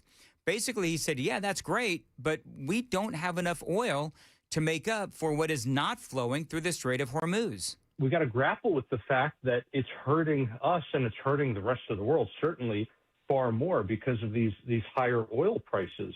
And we see all of these super tankers that are now coming to the Gulf to fill up with American crude. The problem is that we just don't have enough to meet that demand. We don't have any excess capacity because for 4 years, Biden did everything he could to strangle America's oil and natural gas industries. Even if we literally exported all of our oil and we never even kept literally any for ourselves, which obviously is impossible, right? But even if we did that, it would only be about half of all the crude that was previously flowing through the Strait of Hormuz. So again, it's not a demand that we have any kind of excess capacity with which we could actually meet, unfortunately. So it's just unclear in terms of who is going to cry uncle first and which side this is really going to do more damage to in the long run. I don't know. I think they're going to cry uncle first. I think that they want to have a conversation, another one, with America. I do believe that they're going to have a different attitude than the first time around. But here's the thing. You really don't know what's going to happen. Because oftentimes, and Chris made the great point yesterday, and it is certainly true, that, President Trump saying things like, the war is going to be over, very quickly and in the next couple of days. And we've heard all of those promises before. And so I guess for me, my point is going to be, we'll believe it when we see it, right? I'll believe it when I see it. Do I think that the president made the right move by going into the Strait of Hormuz and basically taking it over? Absolutely. People are making the joke about, Donald Trump is, blockading the blockade. Well, I mean, and they're saying it as a joke. I'm not saying it as a joke, friends. I think that it is a brilliant move. I really do. He gave them the opportunity. He gave Iran the opportunity to negotiate again in good faith. We saw what happened. So then I think it was literally the very next day, the president came back and he said, okay, then you know what? Checkmate. We're going to go ahead and we're going to take over the Strait of Hormuz, because if you're going to hold the world hostage, then what we're going to do is we're going to hold you hostage. And I love that. Now, what about the impact on China? We'll talk about that straight ahead. 6:45, time to check the roads on WTN.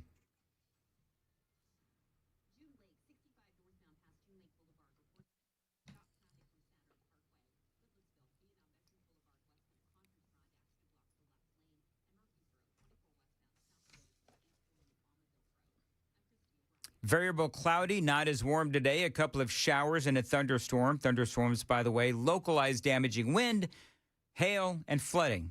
Downpours as well, a high of 77.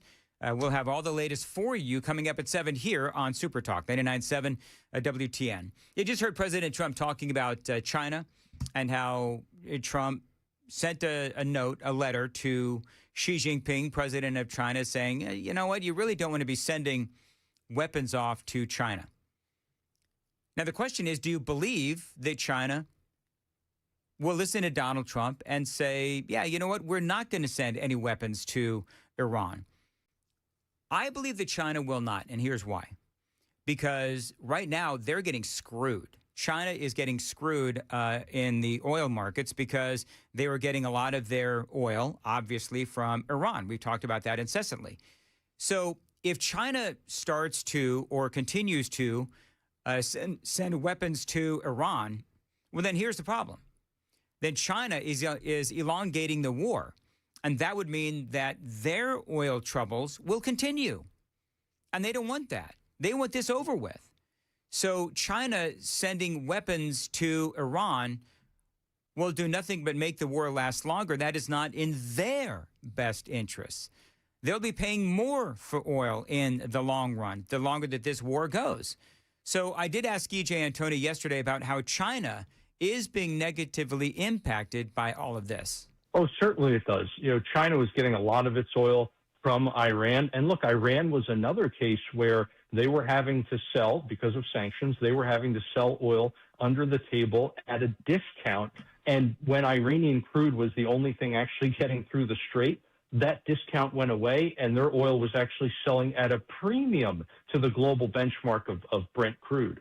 So again, they were another one where, at least when their crude was flowing through the strait, they were selling for substantially more than they were before, and they were selling a lot more. So their oil revenues were also exploding. Now what's happening is all of these nations that used to get their crude, whether it was from Iran or from other nations in the Middle East, now they're having to go elsewhere for it. That's why you have all those super tankers coming to the Gulf.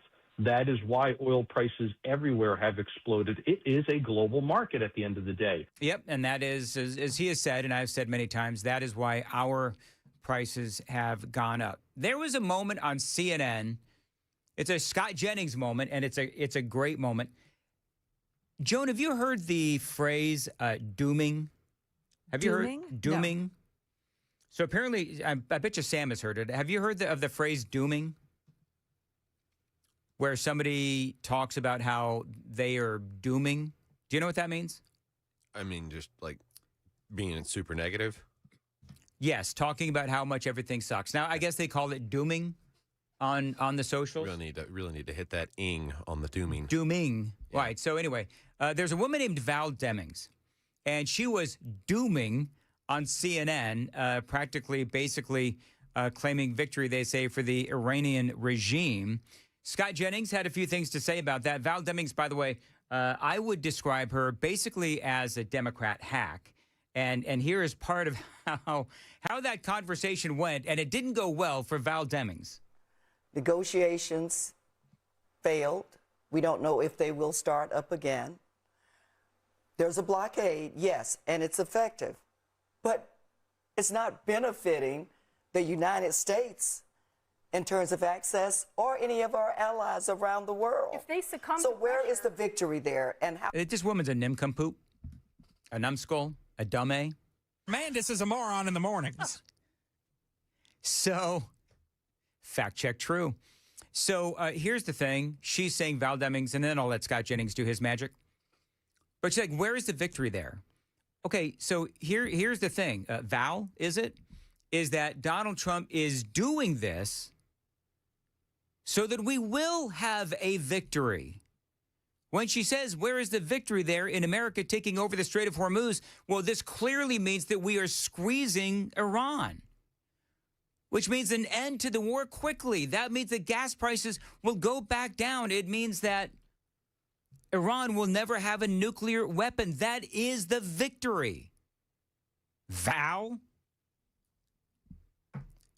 These people are just, I mean, I get it. There's a debate to be had, but you have to at least admit that we are moving towards a resolution that would ultimately result in a denuclearized Iran, the opening of the Strait of Hormuz, more oil going into the global market. Because if they're no longer nuclearized, then no more sanctions, and that ultimately would mean that gasoline prices would go down. But don't that tell that to a dooming Democrat. How can this Can I ask you a question? Do you want us to win? Do you want us to defeat these people? I always want the U.S. to win. Because no, you don't, Val. Because if it's good for Donald Trump, you want America to lose. Because your TDS is so incredibly deeply embedded in what's left of your Democrat soul. You absolutely would want the United States to lose if a victory meant that Donald Trump would have something good to say about what he did on the world stage. It sounds to me like you are cheering for a bad outcome. Could you define what win looks like? Because all you can seem to do is define negativity. What win looks Here's like. What win looks like. These fanatics don't get a nuclear weapon. Period. Full stop. That's what but the president said that they didn't have one. American people deserve to know why our troops are there. What is it exactly that we're fighting for? We're going to stop them from getting the straits were open, a nuclear weapon. She's not very smart. Whatever.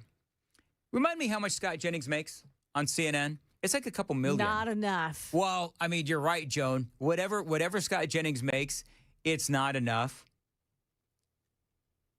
But that man deserves every penny for dealing with these Democrats. But here's the thing. Like, when they're throwing down talking points like that, I mean, good Lord, man, it's so easy. I mean, that is a short putt for a guy like Scott Jennings. And bottom line is, it's almost like she's using talking points from several weeks ago, as a matter of fact, as well. So anyway, for me, I think if it's a victory for Donald Trump, the Democrats don't want it. Even if it's a victory for America, they would much rather see America lose than see Donald Trump and the Republicans get a victory. Certainly heading into the midterm elections. It is 6:52 on Super Talk 99.7. Joan's got the news coming up at 7. Joan. Yeah, we'll tell you about a Hollywood actor who needed to prove he is still alive. We'll tell you why. It's coming up here at 7 o'clock. It has something to do with CNN. You're going to love this story. Oh, no. Yeah, coming up at 7 o'clock on Super Talk 99.7 WTN. Very good, Joan. Thank you. Contours. Listen, I've been going to Contours for quite some time now. Love this place. They're experts in FDA-cleared red light technology, and they can help you get that beach bod back. They can also help you get those fine lines off your face with their facials. Contours really is a great company for so many different reasons. You know, I've been saying that summer is months away, but the work to get that beach bod back, it does. Well, you should have already started. If you haven't started, you got to reach out to my friends at Contours. They can help you with those trouble spots with body contouring and FDA-cleared red light technology, whether it's your belly, your arms, or your legs, whatever the problem area is that you've got, they can solve that problem. No pain, no surgery, and no downtime. Real men and women from Franklin and all across Middle Tennessee have been checking out Contours, seeing real results with that FDA-cleared red light technology. Listen, that beach trip isn't that far away. Neither is Contours. Let Contours help you get rid of those trouble spots. And right now, the first 10 callers get that special introductory price of just $99. And again, remember, you lose 2 inches across the middle or it is free. First 10 callers right now, special introductory price of just $99. You've got to call this phone number right now, 615-236-9960, 615-236-9960. Find them online anytime, contoursllc.com, contoursllc.com. Contours, where all you've got to lose is inches.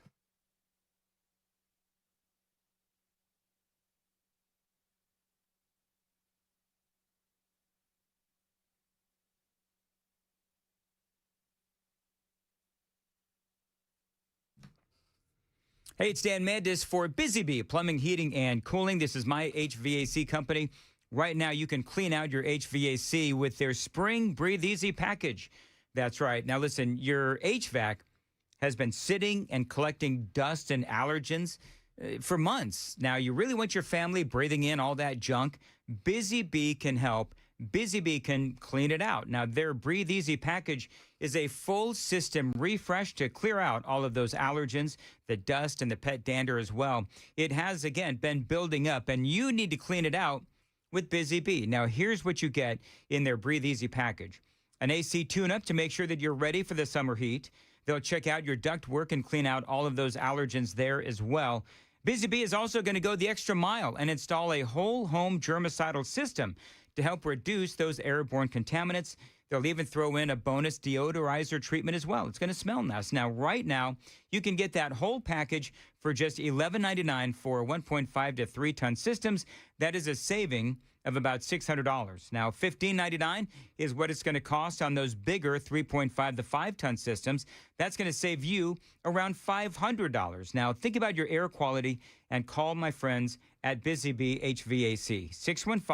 615-775-7833. Tell them Dan told you to reach out. 615-775-7833. Online anytime, busybeehvac.com.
$6:58, Nashville's Morning News on Super Talk 99.7 WTN, 615-737-9986, 615-737 WWTN. Joan, I need to put to rest some scurrilous accusations about yours truly. Oh, okay. For people watching on Super Talk TV, I have a mason jar here. Yes. And people think that it is, I don't know, some sort of an alcoholic beverage. They're alleging that it would be moonshine. Moonshine. Clear beverage in a mason jar. Now, I do understand that there are many times in the morning that it maybe sounds like I'm on moonshine. I totally get it. Or the rest of us would need moonshine to get through the morning. Absolutely. Yeah. But I'm here to tell you that, no, this is nothing but water. And that is my story, and I'm sticking to it. So there you go. I'm going to come over there and you going to test it? Sniff, yeah. Maybe take a swig. You go right on ahead, Joan. Okay. You go right on ahead. You don't like Waffle House. You don't like moonshine. You're wrong. Sure. I like the kind of moonshine that's like Make you go orange blind. flavored Oh. and, you know, I like to be able to start fires with mine. chocolate. 7882 says, Mandis is a moron in the mornings. Thank you. Mandis is a moron in the mornings. Do you know what the best part of that whole thing is, Joan? Ken laughing in the background. Ken laughing in the background. Yeah. That is exactly right. Because do you know what that is with Ken Weaver? Play that one more time. Mandis is a moron in the mornings. That is Ken's agreement laughter. That's what that. I worked with Ken for years. That is Ken's I agree with you laughter. And I actually agree with young Jackson as well. We love Jackson. We love Weaves in the afternoon, actually, with Matt Murphy. All right, got a lot more straight ahead. 7 o'clock on WTN.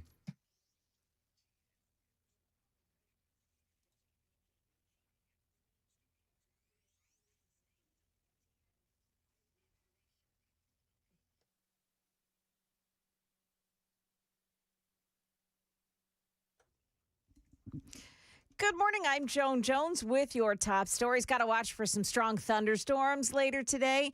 But the target area for those storms has changed a bit from yesterday. Here's Stefano. Severe threat has actually changed quite a bit since this time yesterday. It's now a 1 out of 5 for most of Middle Tennessee, with the exception of far northern Middle Tennessee and really none of southern Kentucky at this point. But either way, it's an overall low-end severe weather threat. Folks living in the south of I-40 area will be most affected by these storms. 9 vessels have now been turned around at the Strait of Hormuz during the first 48 hours of the U.S. blockade. That's according to U.S. Central Command. Another 10,000 U.S. troops are expected to arrive in the Middle East by the end of the month. The 2-week ceasefire with Iran ends next week. The ongoing naval blockade in the Strait of Hormuz appears to be holding. Officials say 10 ships with ties to Iran have been forced to turn around. We're now hearing the warning that the U.S. Navy is issuing to ships in the region. If you do not comply with this blockade, we will use force. The whole of the United States Navy is ready to force compliance. Now, U.S. Central Command says no ships have broken through the blockade. That's ABC's Christiane Cordero. Meantime, the Wall Street Journal is reporting that a military advisor to Iran's supreme leader, the one we haven't seen or heard from literally yet, is threatening to strike U.S. Navy vessels involved in the blockade. Moshe Reziai says that the Iranian Army's missile launchers are locked on warships in the U.S. and will sink them all. Those are his words.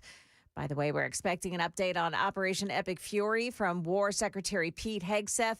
That news brief is expected to begin any moment now. A jury says Live Nation and Ticketmaster broke antitrust laws by dominating the ticket market. Nashville's music scene has long been tied to the company through major concerts and tours. Attorneys argued that the monopoly drove up fees and locked venues into exclusive deals. A judge will now decide penalties that could change how tickets are sold across Music City and beyond. And a Hollywood actor apparently had to make a public appearance this week to prove that he is still alive. Here's how it sounded on Entertainment Tonight. Yes, Michael is unstoppable and very much alive after CNN accidentally posted a nearly 3.5-minute tribute video titled Remembering the Life of Michael J. Fox. This is nuts. Yeah, Michael J. Fox showed up at his foundation's event here in Nashville last night. It's called A Country Thing Happened on the Way to Cure Parkinson's, held at the Fisher Center for the Performing Arts last night. He said he began receiving worried messages from close friends and family members when he was on his way to dinner, and that's when he discovered what CNN had done. CNN has reached out and apologized to Michael and his family, saying they have removed the remembrance piece from their platform. That would be so surreal. Yeah, I would think so. Poor guy. You know what happens, Joan? Like, Well, you know how that happens. They prepare packages in advance. And then somebody posted it. Somehow, for some reason, somebody like a young intern, maybe rushed to his boss and said, "Hey, I heard Michael J. Fox is dead." And then they press a button and boom, it starts they want to be the first to report everything. So, well, the great news is, though, with CNN, like the fake news, it does track. It does. You know what? I'm surprised. We certainly expect it. I'm surprised that Donald Trump actually didn't use this as an opportunity to once again prove that CNN is fake news. Yeah. He might mention it later on today because his appearance was last night here in Nashville. Michael J. Fox's. Oh, was he here in Nashville? Yeah. I missed that part of your story. Oh, okay. Oh, could he has a foundation, and they have something called A Country Thing Happened on the Way to Cure Parkinson's. It was held at the Fisher Center at the Performing Arts last night. I'll just do my whole story again for you if you want. No, it's all good. I got it. Thank you, Joan. I appreciate it. But the crux of the story is Michael J. Fox is alive and well, and still shaking. Good to know. All right, it is Sam. That was awful. This is one of those moments, Joan. We've talked about this. We ignore him. Moving right along. Okay. All right. It is a 7:05. Nashville's Morning News. Do you have anything left to do, Joan? No, you're good. All right. Play whatever element is next there, Sam.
Gotta watch it on Vietnam Veterans Boulevard, the westbound lanes at Conference Drive. There is a crash to the right shoulder. I-65 north at June Lake. An accident's been reported.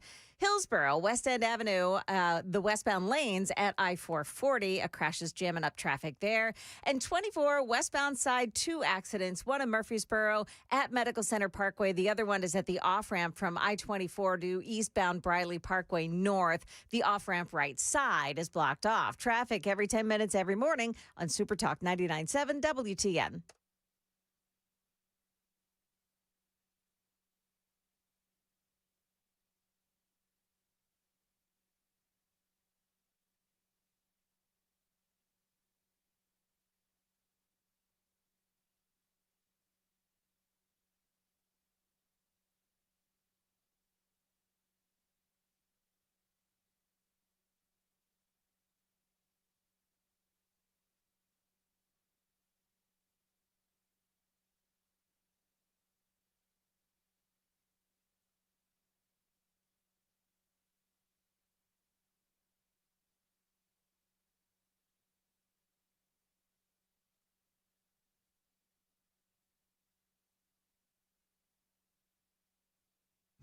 .708, Nashville's Morning News on Super Talk 99.7 WTN. I just wrote, this is a little bit off the beaten path, but there is a lot of hand-wringing over something that apparently Donald Trump is going to do to the United Nations. Have you heard about this, Joan? It's called the Trade Over Aid. Oh, yeah. And Yes. so basically what's happening is that the Trump administration, I got this from, I think, the Wall Street Journal and the Daily Mail. But this is the headline.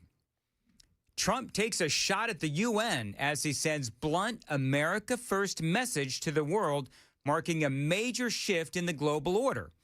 And U.S. businesses are expected to reap the benefits. Okay. I love to hear America First. This is the story.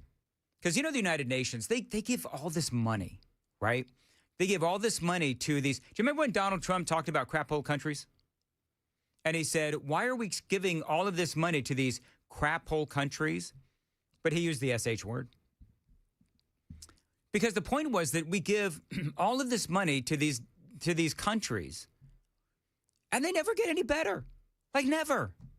So then the question is, why are we investing in United Nations? Why are you giving all of this money, all of this aid to these really, bad countries, corrupt, rife with terrorism? Why are we giving them all this money? And it's a valid question. So now the Trump administration is seeking to get other nations to cut back on global humanitarian aid and promote America First values by investing in U.S. companies, according to new reports. The Trade Over Aid initiative will be an opportunity to use the United Nations system to create business opportunities for U.S. companies, per a cable sent to all U.S. embassies and consulates.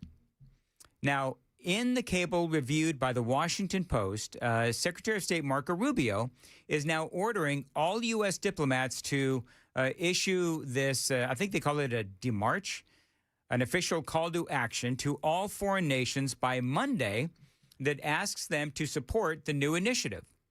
The U.S. plans to introduce this idea at the UN at the end of this month, according to the cable.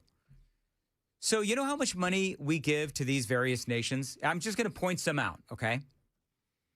You've got Ukraine. Now, realize Ukraine, even before the war, was one of the most corrupt nations in the world. Ukraine was. You probably know that. Syria, Yemen, Sudan, Afghanistan, Somalia, and Haiti. Now, riddle me this. What has the United Nations gotten back for the millions of dollars that we've been giving these countries? What have we gotten? Let me ask you this. What has the United States gotten back for these investments in Syria, Yemen, Sudan, Afghanistan, Somalia, and Haiti? And these are just, 7? We have gotten nothing back but hatred from each and every one of these countries. It's like how Senator Kennedy put it. That's right. That's right. I don't know why we have to give money to countries that hate us. They should be able to hate us for free. That's exactly right. You know what else we get from these countries? Terrorism. Fraudsters. Terrorism, fraudsters. Yeah, Somalia is, I don't even have that on my list, but you're right, Sam. Somalia, we give aid. Look up how much aid we give the United Nations. How much aid, oh, it is on my list. Somalia. How much aid do we give Somalia every year? What do we get out of it?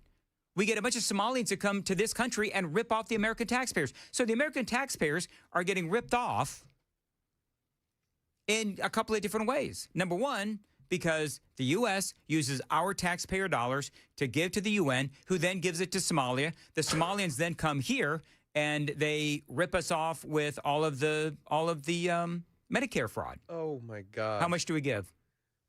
Just as a country under Biden, fiscal year 2024, we gave $765 million to Somalia. Are you kidding me? No. $765 million? Yeah. Under Biden. And in 2025, that was way cut down. It was still $145 to $200 million. I say don't give them a damn thing. No. Do not give them any more money. And then the UN, they're requesting $852 million to assist 2.4 million people in Somalia. Nope. Wait. How's nope sound? Wait, do that again. For 2026, the UN and partners launched a humanitarian needs and response plan. Yeah. Requesting $852 million to assist 2.4 million people. Okay, Sam, can somebody do the math? So how much is that? 852 million. How much is that for 2.4? How much is that per person? Because I mean that's like millions per person. And yet, I guarantee you, we give them that $852 million, it's still going to be a crap hole, and they're still going to have their hand out. There is some fraud going on, man. I'm telling you. That is, so I had to clarify, that is specific to Somalia. That is not just like a wide-reaching, like, movement or something that are trying to hit a bunch of countries. So, yeah, we're talking... I mean, you're talking about tens of millions of dollars per person, I believe. I mean, I can't do math on the radio. I can't do math off the radio, but $852 million for 2.4 million Somalians? Are you flipping kidding me? Really? This is what we're doing now? Only for them to come over here and rip off America? You know what? When Donald Trump said, we are the laughing stock of the world, this is what he means. This is precisely what he means. Somalia, massive famine going on, millions given by the UN that ended up in the hands of terrorists, right? Because I looked up some of the controversies regarding the UN aid, because we give this aid to these countries, and you know what happens? The money ends up in the hands of terrorists or corruptocracies. I've got some very specific instances, and this is what Donald Trump is saying.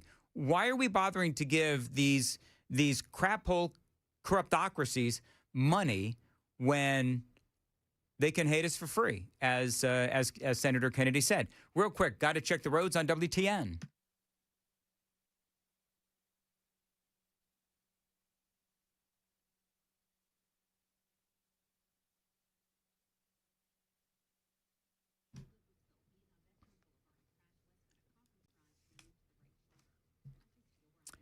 Cloudy today, not as warm. A couple of showers and a thunderstorm. Thunderstorms can bring localized damaging wind, hail, and flooding. Downpours a high of 77. Appreciate you listening to Nashville's Morning News. You'd have to be high to want to give money to Somalia.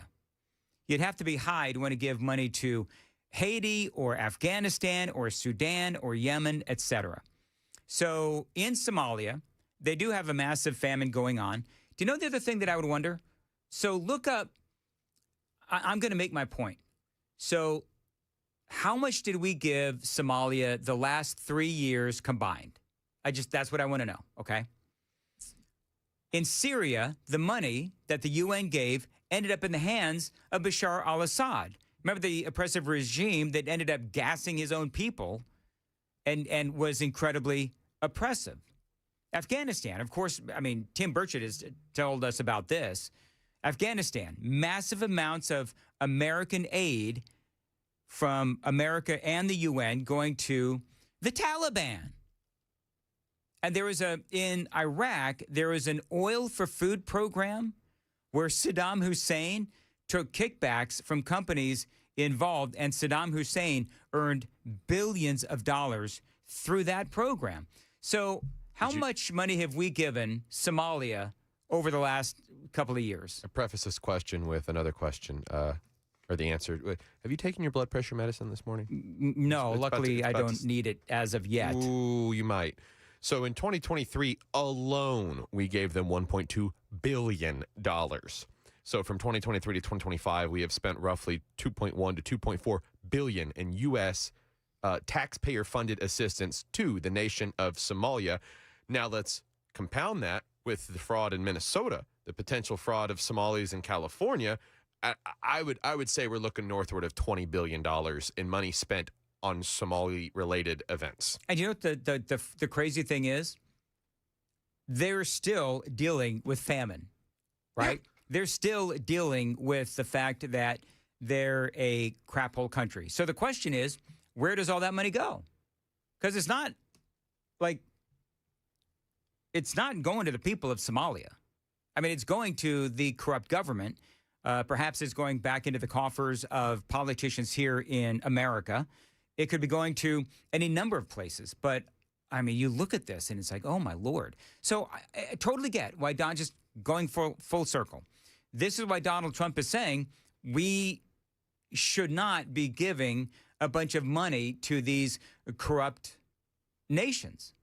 Because the UN, I understand that they're a bunch of do-gooders, but the reality is the money is a bad investment.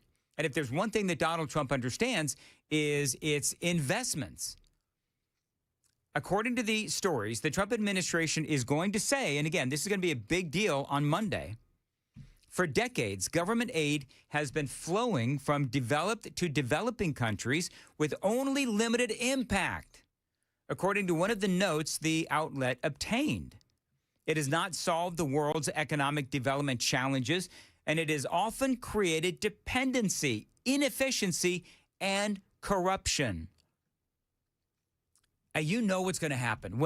I got this out of the Daily Mail. You know what's going to happen when this becomes a part of the main news stories of the day next week. Oh, the hand-wringing. You thought that it was bad when Trump came in and Elon Musk and they torpedoed USAID, right? Which that food's ended up in Haiti. So now, I mean, it's going to be like that and probably a lot worse. The hand-wringing. Donors and developing countries are ready to try a new developmental aid model, the note continued. The old model has been government-centered and one-directional. Aid flowed from donor to recipient countries. The new model emphasizes mutually profitable business relationships between private sectors and countries.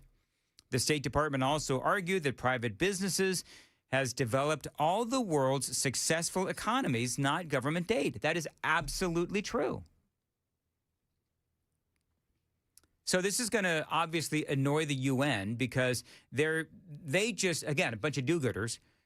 They just like to dole out money and it makes them feel good, right? Remember, we eliminated USAID, what was it, like $25 billion, I think it was. We found all of that waste. So the United Nations, founded in 1961, was also America's way to softly promote democracy around the world. Here's my next question. All of the billions of dollars and probably trillions of dollars over the years, where's the democracy in Afghanistan? Where's the democracy in Yemen? Where's the democracy in Syria? 65 years that we've had, we've been giving money to the UN, promoting democracy around the world. Where the hell is the democracy? Where's the democracy in the UK? It's fading fast. All those Muslims coming in. So, yeah, I agree with that. I realize I sound like the guy in the bathrobe on the lawn. I understand that. I apologize. But here's Get off my lawn. I know, that's what I sound like. We need to do a segment, Get Off My Lawn, and I just need to start launching over the stupidity that I see every day. Well, then we'd have to film an intro at your house with you with a garden hose in your hand, spraying the youth that stroll by on their bikes, making too much noise. That would be funny, actually. I've got the exact bathrobe to do it, and I'm telling you what, Joan Jones, it's not pretty. All right, moving right along. 722, Nashville's Morning News on Super Talk. By the way, the other thing about the UN and what their role is, spreading democracy, I already mentioned that's a joke. It's also to prevent world conflicts. Donald Trump has actually prevented a whole bunch of world conflicts. The UN has not really been much of a help at all. And so does the UN actually prevent wars? No. I don't believe that they have. We've had, since the inception of the United Nations, Vietnam, Korea, the Soviets invaded Afghanistan. That, of course, is where Osama bin Laden rose to power and fame in the Middle East. We've had the Iran-Iraq war that was, I would think, an 8-year war, I think it was. And, of course, now Russia-Ukraine. So the United Nations, on every metric that I can see, and you'll, again, have the Democrats and the do-gooders say, oh, the UN, they do such good work. Really? They're great with DEI. Oh, absolutely, Joan. Yeah. That's a great point. They're terrific with DEI. But this whole thing is just absolutely ridiculous. I love this story. I love what Donald Trump is going to do, apparently, on Monday. And Marco Rubio, shocker, is going to be involved in all of this and through the Secretary of State office. And I think that this is a great thing. All right, got to go. Enough is enough. 724, Nashville's Morning News, and Joan's got the news coming up at 7:30. Joan. Yeah, War Secretary Pete Hegseth has some harsh words for Iran. He's still speaking right now at the Pentagon. Also, the Charlie Kirk Act has cleared the Tennessee legislature. Those stories coming up at 7:30 on Super Talk 99.7 WTM. Thank you, Joan. 724, Super Talk 99.7. Skip the spring cleaning and sell your home hassle-free with the guaranteed offer from Mark Spain Real Estate. Now, the spring real estate market, it is in full swing. You can skip the hassle of listing your home on the market and sell on your terms with the guaranteed offer from Mark Spain Real Estate. No showings, no open houses, just a strong all-cash offer. You can close in as little as 21 days. Now, one of their clients, Caitlin, said this: working with Mark Spain Real Estate was so easy, and yes, they exceeded my expectations. Caitlin says, it was a very competitive real estate market, and they helped us accomplish our goals. I would 100% work with Mark Spain Real Estate again. Now, Mark Spain Real Estate has been helping homeowners just like Caitlin sell their homes for 30 years, and they've served over 72,000 satisfied clients. You don't have to worry about the inconvenience of selling your home with the guaranteed offer from Mark Spain Real Estate. They make the home selling process seamless and stress-free. Find out what the guaranteed offer is on your home. There's no obligation. Call them at 855-299-SOLD, 855-299-SOLD, or go to markspain.com to get a guaranteed offer on your home today. That's markspain.com and start packing.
Good morning. It's now 7:30, and I'm Joan Jones with your top stories. Be prepared for some rocking and rolling in the skies later today. Strong thunderstorms arriving late in the day.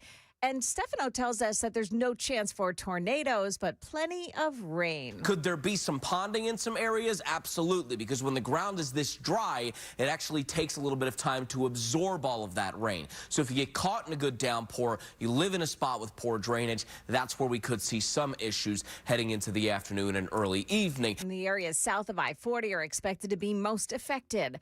Secretary of War Pete Hegseth holding a press conference right now addressing the nation regarding Operation Epic Fury, but his first message was directed at Iran's leaders. We're watching you. Our capabilities are not the same, our military and yours. Remember, this is not a fair fight, and we know what military assets you are moving and where you are moving them to. While you are digging out, which is exactly what you're doing, digging out of bombed out and devastated facilities, we are only getting stronger. You are digging out your remaining launchers and missiles with no ability to replace them. You have no defense industry, no ability to replenish your offensive or defensive capabilities. You only have what you have. You know that, and we know that.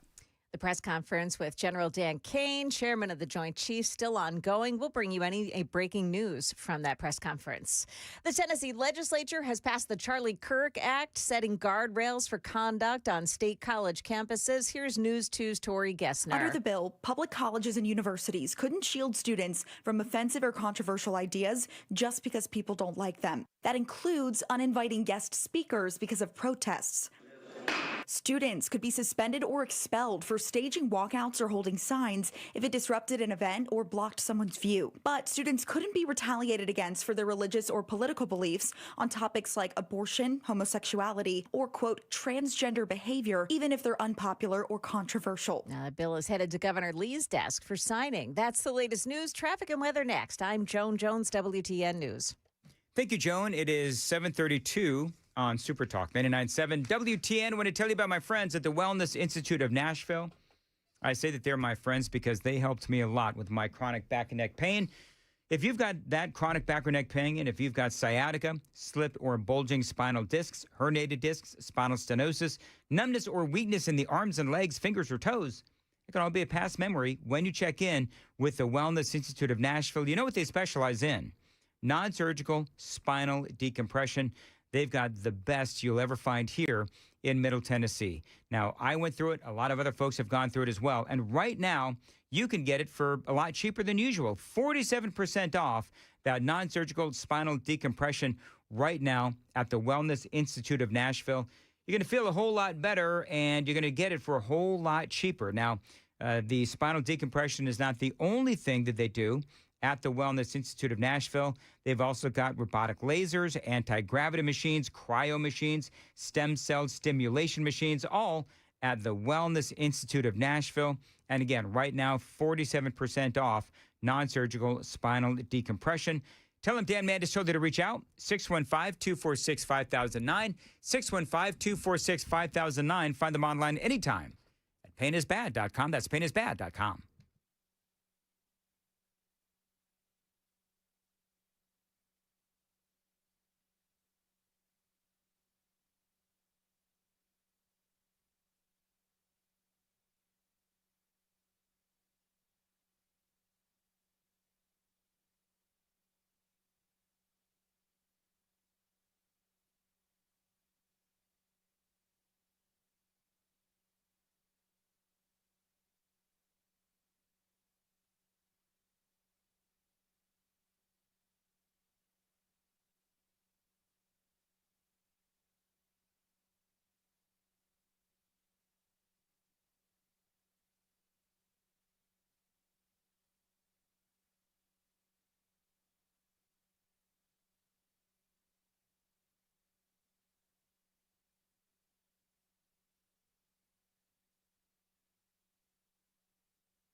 Got a crash in the Gulch on 40 westbound right here at Demumbrian Street. The right shoulder is blocked off by it. Then crash on 24 westbound still being worked on in Bellshire this morning. It's at the eastbound Briley Parkway North off-ramp from 24 westbound. The off-ramp there on the right side is all blocked off. Traffic every 10 minutes every morning on Super Talk 99.7 WTN.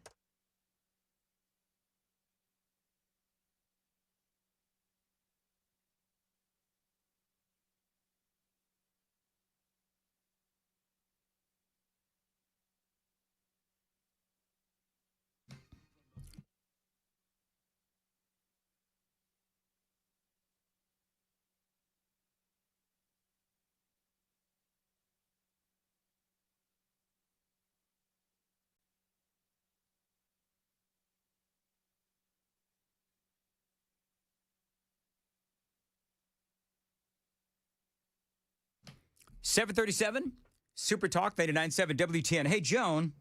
Yeah. Do you know what I love about this job? You tell me, Dan. I love working with me. Yes. Okay. Go ahead. I also love that I can find moments and issues where we all, as in WTN Nation, can agree on stuff. And you know what? One of the things that we, as in all three of us here and WTN Nation, agree upon? What's that? You can't math. I can't math. Yeah. I was reading all the text messages thinking, at least I didn't put myself out there as a mather. I didn't. I said I can't do math. And so we're doing this whole thing about how Somalia wanted like $852 million. And they've got 1.2 million people or whatever the heck it is. And I said, what is that, a couple million, dollars per person? And I'm being well-danned like you wouldn't believe. Well, Dan, it's only, I guess, what is it? 300, people actually... $355 per person. 350, but in fairness to me... The exchange rate... That's what I meant. 200 to 203,000 Somali shillings, which is considered quite a lot of money for most people in Somalia, especially outside of expatriates, NGOs, or high-earning professionals in Mogadishu. And then they come here and they shill off of us. I mean, yeah, because you could steal from us. Yes, whatever. Anyway. Thank you. You can live off of $355 in Somalia for about 1 to 3 months, or you could make one significant purchase. I don't want to be buying an air fryer for a Somali family. I'm sorry. Well, and here's the other thing, is that when you look at what is going on in Somalia, and you look at all of the terrorism that comes out of Somalia. Remember, we talked about how the money from the UN goes into Somalia, and then it will go to like the farmers and the families. But then the pirates, the pirates come in and they start shaking down the families. So it's just whatever we're doing is not working. And then we're talking about how do I put this nicely? They're not real smart out there in Somalia, Joan. Nope. And apparently, I want to be sensitive, but people are saying that. Can you confirm for me that is true about inbreeding in Somalia? Have you heard about that, Joan? Oh, yeah. Okay. So apparently, there's a lot of inbreeding there, which means that there's not a lot of smart people there. I'd probably be willing to bet they could do the math that I couldn't, but apparently that's a thing there. But my point is, okay, but then they come here, they're smart enough to steal from us. So how dumb could they be? In summary, the best available genetic evidence points to roughly 40 to 50% of Somalis have recent ancestry from first or second cousin level relatedness. Good Lord. If you're looking for health implications, comparison to other nations, or more specific studies, feel free to provide more details. All right. Anyway, whatever. So but the other thing that everybody agreed upon, Joan, number one, I couldn't do math. But number two, regardless of how bad my mathing was, whatever we send to Somalia, it's still too much. I wouldn't send him a dollar. Average IQ of 68. We can also we can also all agree that when I'm wrong, I like to make fun of it and call it out just because that's what I do.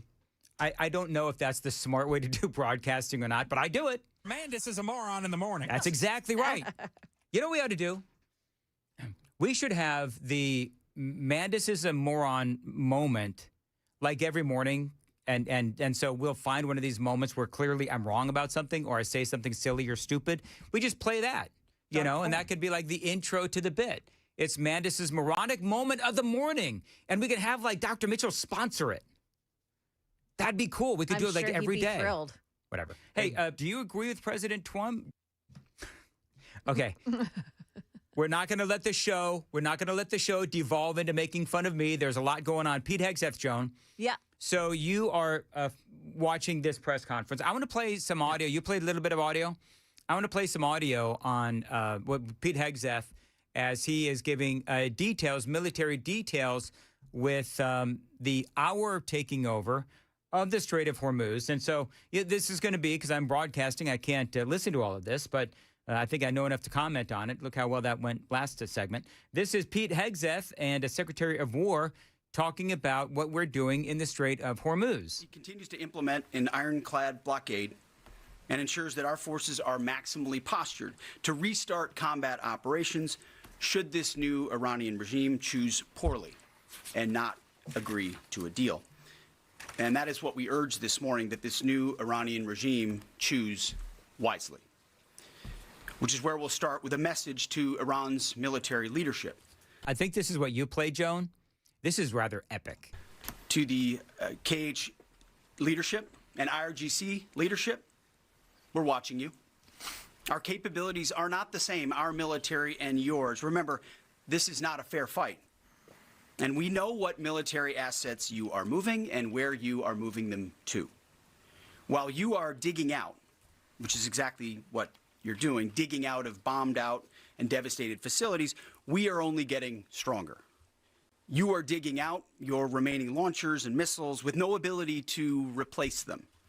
You have no defense industry, no ability to replenish your offensive or defensive capabilities. You only have what you have. You know that, and we know that. I mean, part of that is they are, what's the right word? They're shaming Iran to their own people. I mean, Iran, assuming the people there still have access to internet, and I know that Elon Musk was at one time working on getting them internet. I don't know if that is still the case. But, I mean, that is shaming the leaders of Iran. And I believe that that is true. I mean, I believe that Iran is on their last legs. The supreme leader, I think, only has one, by the way. So he's on his last. Still unheard from, not heard from, still quiet. Yeah. Thank you, Joan. Shanked that, didn't I? Did he go back in the closet? Anyway, here is more from Pete Hegseth. You can move things around, but you can't actually rebuild. You can dig out for now, but you can't reconstitute. But we can. We are reloading with more power than ever before, and better intelligence, even more importantly, better intelligence than ever before, as you expose yourself with your movement to our watchful eye. We are locked and loaded. I like that. We are locked and loaded. We got, I mean, was it Washington Post reporting this morning? We had it yesterday that the Trump administration supposedly sending 10,000 more troops to the region. And a lot of that, just realize a lot of that, and we obviously, nobody wants ground troops. But I think part of that is, some posturing on our side as well. It's like, look, you can try to replenish as much as you want, but we got 10,000, and we could probably find a whole lot more as well. So right now, Iran, it'll be interesting to see if this is, message received. On your critical dual-use infrastructure, on your remaining power generation, and on your energy industry.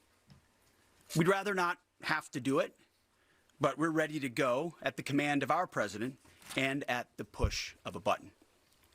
This blockade, which the chairman will detail this morning, is the polite way that this can go.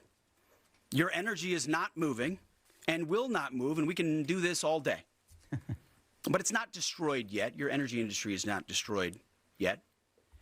You like to say publicly, Iran, that you control the Strait of Hormuz, but you don't have a navy or real domain awareness.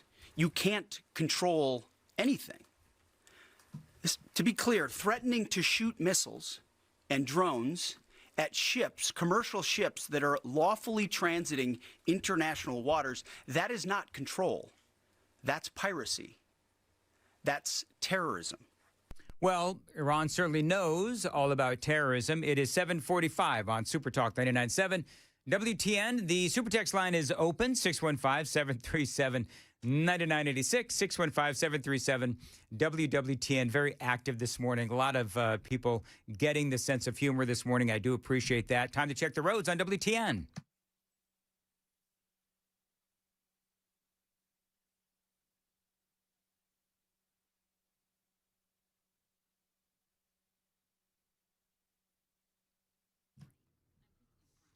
As far as your weather goes, variable clouds this morning, not as warm, a couple of showers and a thunderstorm.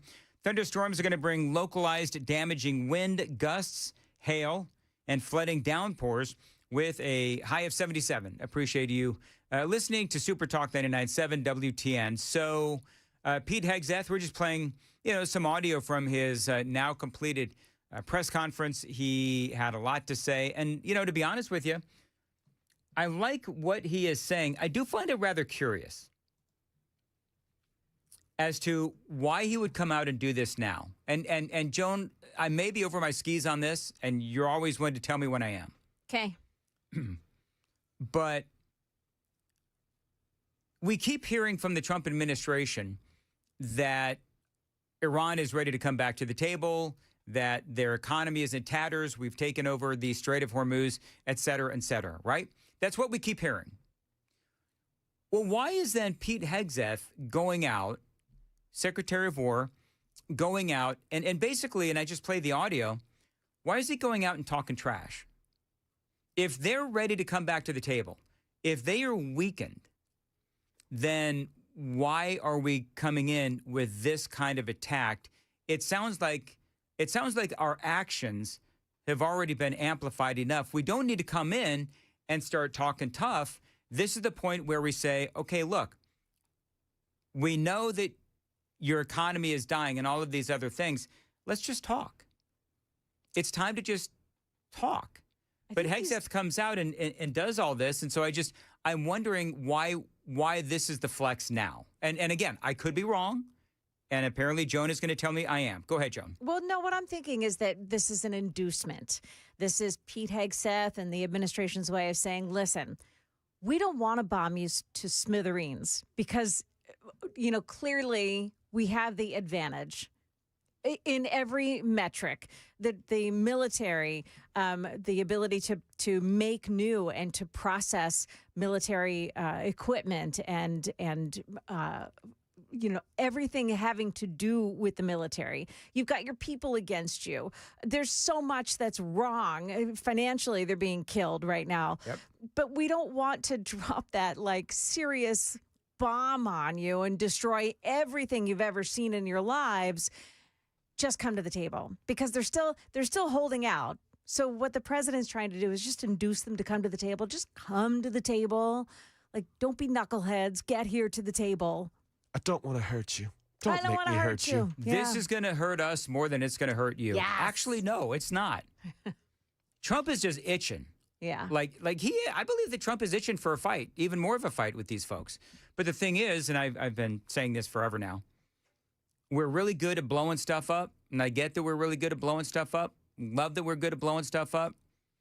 But I think that we still need to define success as it relates to the Iranian military, who is in charge of Iran. How verifiable is it going to be if they're saying that they are no longer going to be pursuing nuclear weapons? What does mission accomplished look like? And that's my biggest worry with this whole thing is Trump wants out. He wants the props on the economy, certainly heading into the midterm election. There's a lot of things that Donald Trump wants the Republicans to be able to campaign on 7 months from now. And it's actually going on right now, really, the midterm elections and heading into the election season, truly, and then heading into 2028. So the president needs some victories here, and he needs this to be done sooner rather than later because, of course, we keep talking about the economy and how important that economy is going to be heading into the midterm elections. And so you're right, Joan. Maybe this is just a prodding along, let's get this done and let's move forward and get the Strait of Hormuz back open so that it helps not only Iran's economy, it'll help China's economy, it'll help our economy as well. We'll have to see if they remain obstinate enough that they continue to posture on their side and don't come to the table with a better attitude than they did before when they controlled the Strait of Hormuz.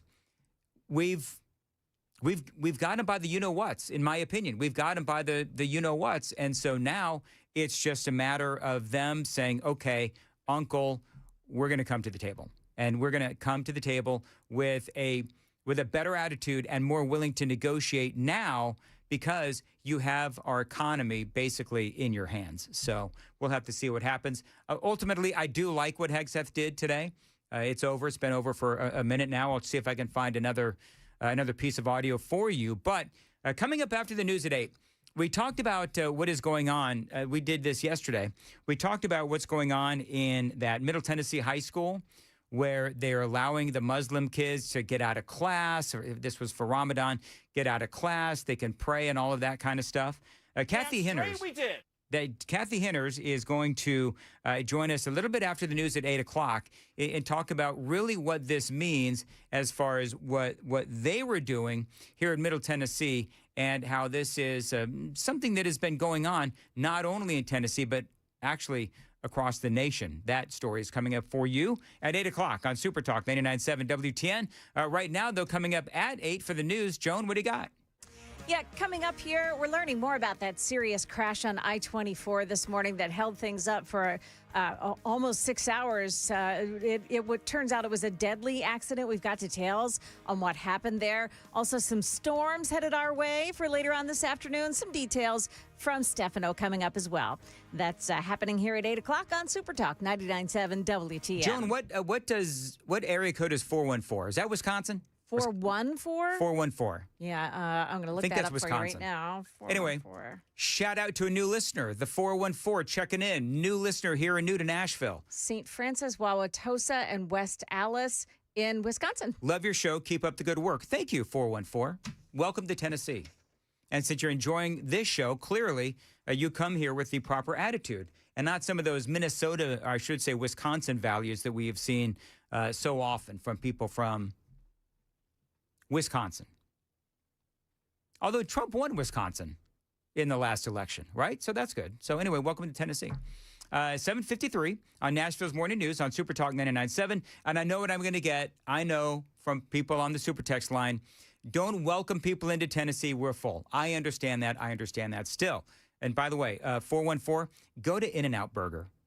That's one of the first things you need. See what I'm doing, Joan? I'm triggering people here in Tennessee by saying one of the first, go to In-N-Out. Including your producer. Don't go to Waffle House, 414. First thing you need to do is go to In-N-Out, not Waffle House. Not in my household, not in my neighborhood. All right, DT McCall's. Listen, if you need a lawnmower, DT McCall's has a great deal waiting just for you. It is their ultimate lawnmower sale happening right now, actually, at their Lafayette location, featuring Cub Cadet lawnmowers. It began today. Now, you can save big time with once-a-year sale prices and 0% financing opportunities as well from my friends at DT McCall's. Now, they are one of the largest Cub Cadet dealers in America and the South. And right now, at their Lafayette location, their ultimate sale does continue. They've got all sizes and styles, ride-ons, push-behinds as well, at great prices. And the sale begins today, and it goes through April 25th at DT McCall's. And again, their Lafayette location. They do it every year to save you money. DT McCall's always looking out for you.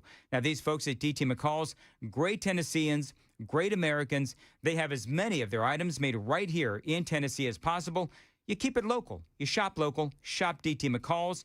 Check out their Cub Cadet lawnmower sale going on right now. Details at their website, dtmccalls.com. That's dtmccalls.com.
7:58, Super Talk 99.7 WTN. So, Joan, the text in at 615-737-9986 from Wisconsin.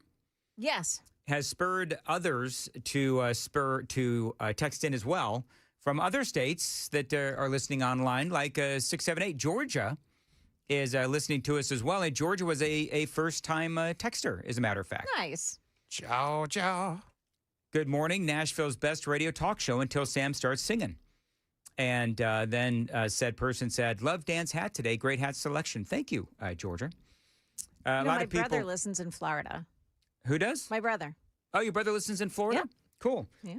You know what's so interesting, Joan? I just saw on CNN medical cannabis use on the rise among women. Clearly not in Tennessee, but whatever. Why would that be? Why would it be on the rise among women? Is it because you women have to deal with men like me? Oh, no. Why would that be the case? I think it cures that age-old hysteria. I'm just asking a question. What did you say, Sam? What? Did you hear what Sam said, Joan? I did not. Say it again, Sam. We'll save it for the handoff. You are so chicken. Sam said something like, well, yeah, maybe it'll tamp down all the usual women hysteria, female hysteria that happens. Maybe it's the cure for it. Who knows? Maybe it's the cure It was a real for diagnosis for women back in the day. Female hysteria. You don't know what female hysteria is, buddy. Not yet. I'm married. Mm-hmm. I'll be out of here like 8:57. That's when I'm leaving. All right, got a lot more straight ahead on WTN.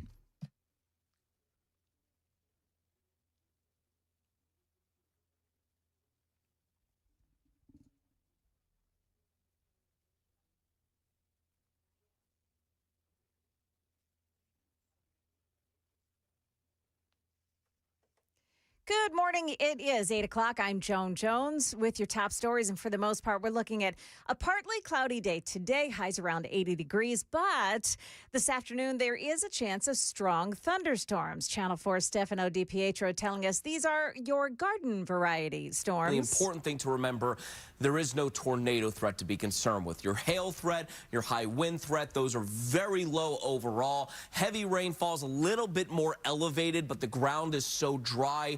Rivers and creeks are running so low right now that major flooding is not a concern. We sure could use that rain, though. Expect the weather to disrupt the commute home this afternoon. And we have breaking news this morning, a very disturbing story. Former Virginia Lieutenant Governor Justin Fairfax has shot and killed his wife before he turned the gun on himself. This happened early this morning in Annandale, Virginia. Police are still on the scene. They described this as a domestic incident. The Democrat former Virginia Lieutenant Governor and his wife had been in the process of getting a divorce. We will bring more information to you on this story as we learn it. Again, this is a breaking news story just out this morning. In the news, we are learning that a serious crash on I-24 early this morning has turned deadly. That crash happened in the westbound lanes around 12:45 near mile marker 67. That's in Smyrna. Here's News 2's Peyton Kennedy. A Chevy Silverado drove into the back of a semi-truck.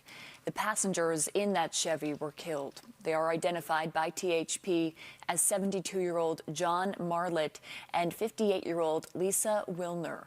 The driver of the pickup truck is not currently facing any charges. A hazmat team was called to the scene to clean up a diesel spill, too. A new report says the Trump administration has reached out to U.S. automakers to help out with military production. The Wall Street Journal reports the Pentagon has been talking to General Motors and Ford about helping to produce weapons and other military supplies. Those discussions reportedly began before the war in Iran. The goal is to tap into the company's workforce and factory capacity to ramp up production. That's ABC's Christiane Cordero. Market numbers brought to you by Beacon Capital Management, online at beaconcm.com. The International Energy Agency is warning that Europe could run out of jet fuel within 6 weeks, depending on how long the Strait of Hormuz blockade runs.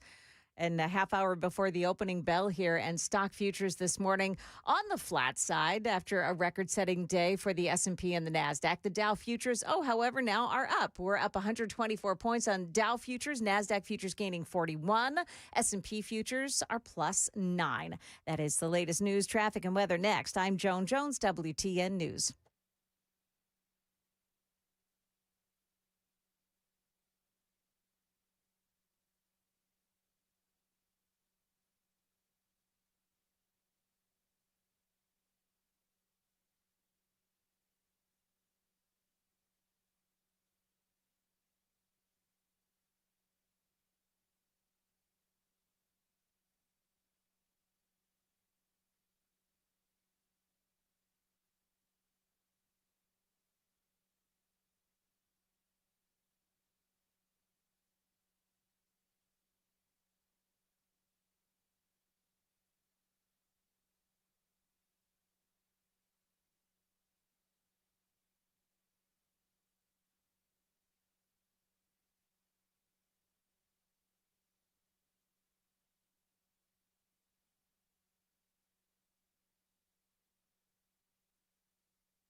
And we are looking at some problems this morning on I-440 westbound at Nolensville Pike. That's a crash off to the right shoulder in Woodbine.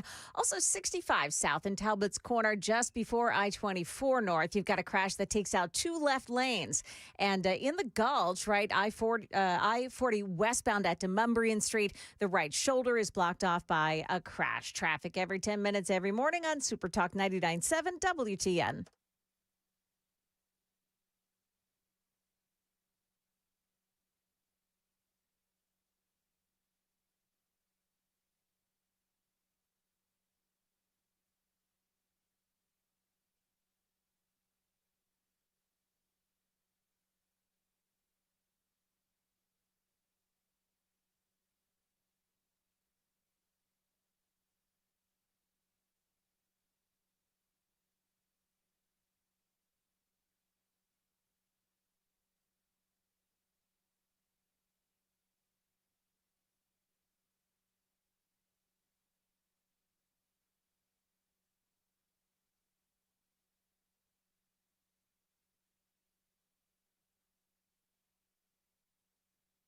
.806 on Nashville's Morning News on Super Talk 99.7 WTN.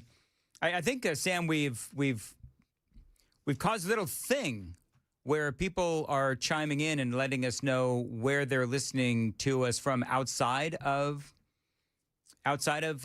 Tennessee. So we got Indiana checking in. We've had a couple more from Georgia checking in as well. Virginia. Got Illinois in the YouTube chat. Checking in. Oh, Illinois in the YouTube chat. Very cool. So, yeah, I love it. And we very much appreciate everybody listening wherever you are. We love that you listen and appreciate it. You know, a guy yesterday, last couple of days, so he's vacationing in Greece. And he was listening to us via the iHeartRadio app or whatever in Greece. And so I, of course, being the knucklehead that I am, is like, send me pictures of food. So he's now been sending me food porn. Send me pictures of my people's homeland. Yeah, I mean, the food looks great. I asked him about the coffee. I mean, I'm sure it's no, Wally's Bean Machine coffee, but I mean, it's pretty good there as well. So anyway, love the fact that people are listening in Tennessee and beyond. Speaking of somebody here in Tennessee, Kathy Henners is joining us at dailyrollcall.com. Kathy, of course, I think people know about you by now, but just to give a quick synopsis of your career. Of course, you spent many years in the state of New York as a police officer. You move here to the state of Tennessee, and you specialize in, all things crime and investigations. And you have also been watching Islam take hold here in America as well. And that is what we're going to have you on to talk about this morning. So yesterday we talked about what is going on in Overton High School. This is a public high school, and they've been helping Muslim students celebrate Ramadan by allowing them to leave class and pray. And so that's just one of the things that they're doing. We went through all of this yesterday, but just let me do a brief reset. One of the big questions is whether or not the school, because there's some serious constitutional questions here. The school is not supposed to be helping to facilitate one religion over another, or they're not supposed to facilitate students actually praying or, prayers with Ramadan or any kind of prayer. And so the question is the school, that's the right way to put this, is the school showing favoritism over Islam versus other religions, like, for example, Christianity, Judaism, and so forth?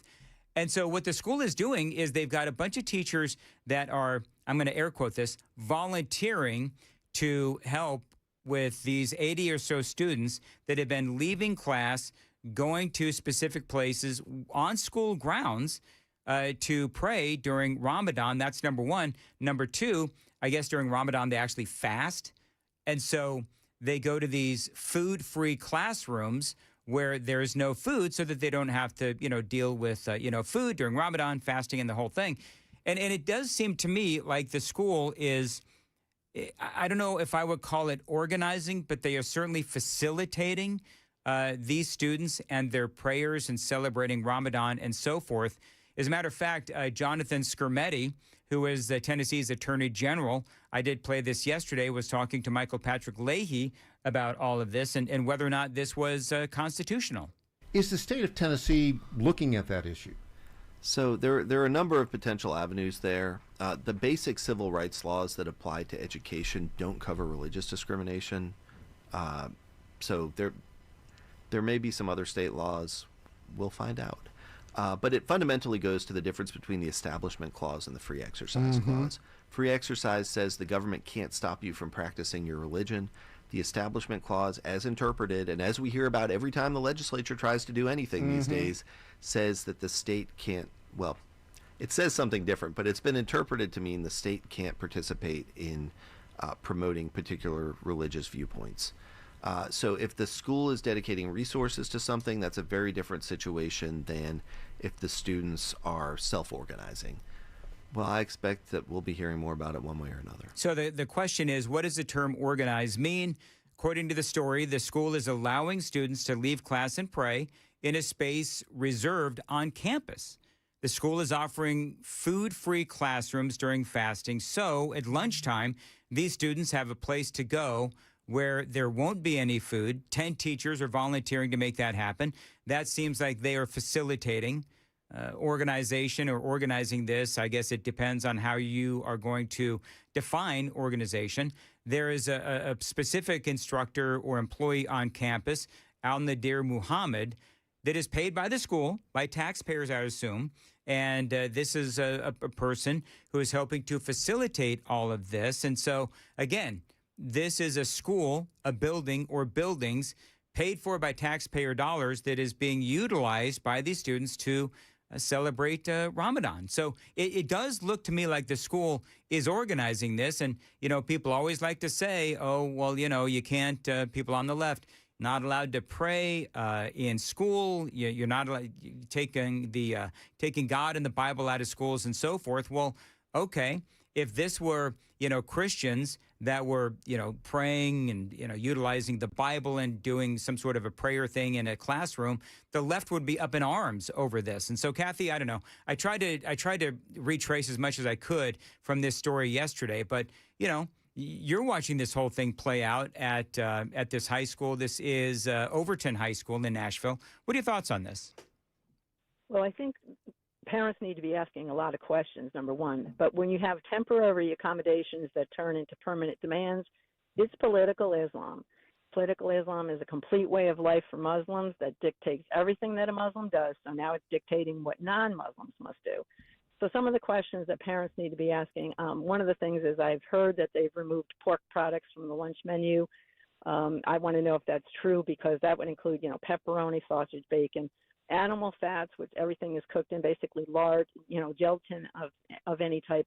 So that's something parents should be asking. A big thing that I think parents should be asking, are schools providing areas for Muslims to perform what's called wudu? Wudu is a cleansing ritual. Wudu? That's obligatory. Wudu, W-U-D-U, yes. Okay. And it's a ritual that has to be done, a cleansing ritual that has to be done prior to prayer, or the prayers don't count.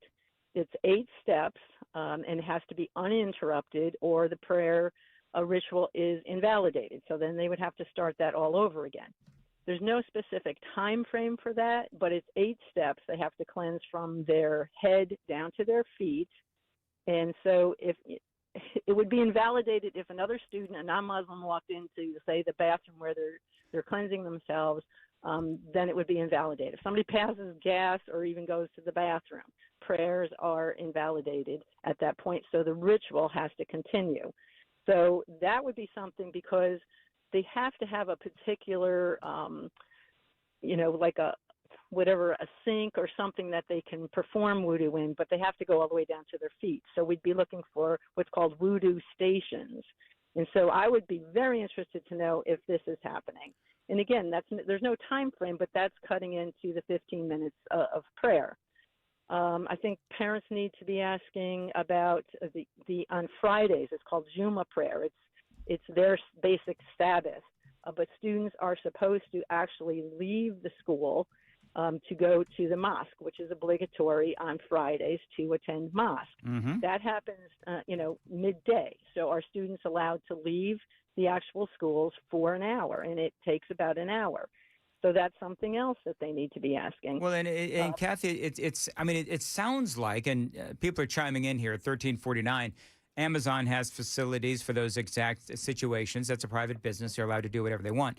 But I think if this is in a school, have we seen this kind of facilitation, if you will, facilitating this kind of a prayer in places like Dearborn, Michigan, and some of these other places that have a large Muslim student body? Absolutely. There's something in New York City called the Muslim Day Parade. It's held every September.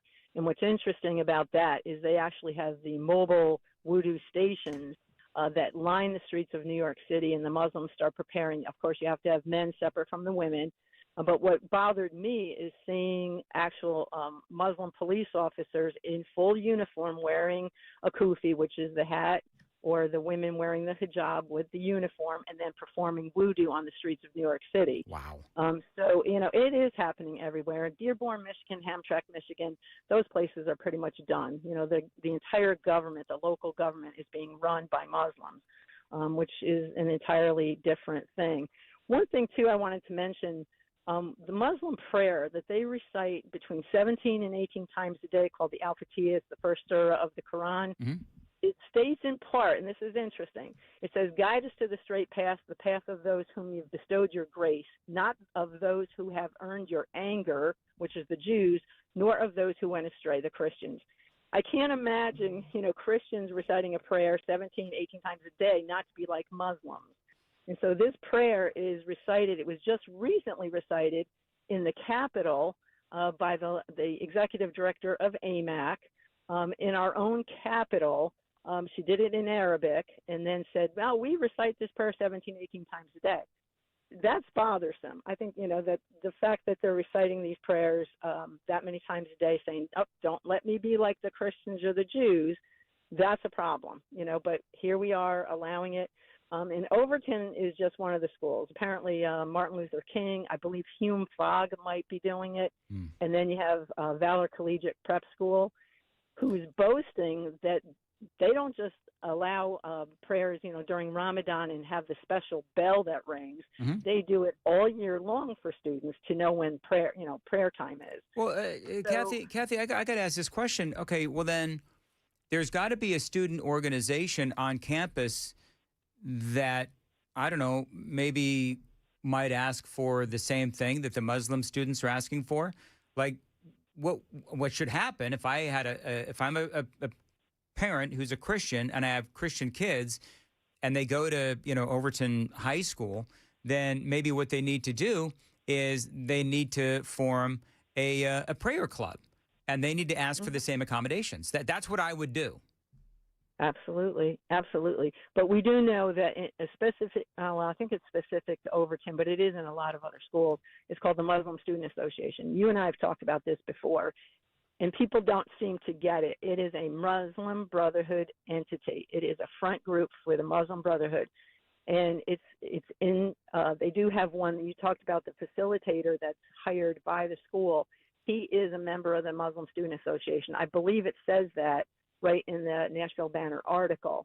But, the problem with that is that was created specifically for Muslim students to enter all institutions, whether they're Christian or Catholic or public, to perform dawah, which is the proselytizing of Islam.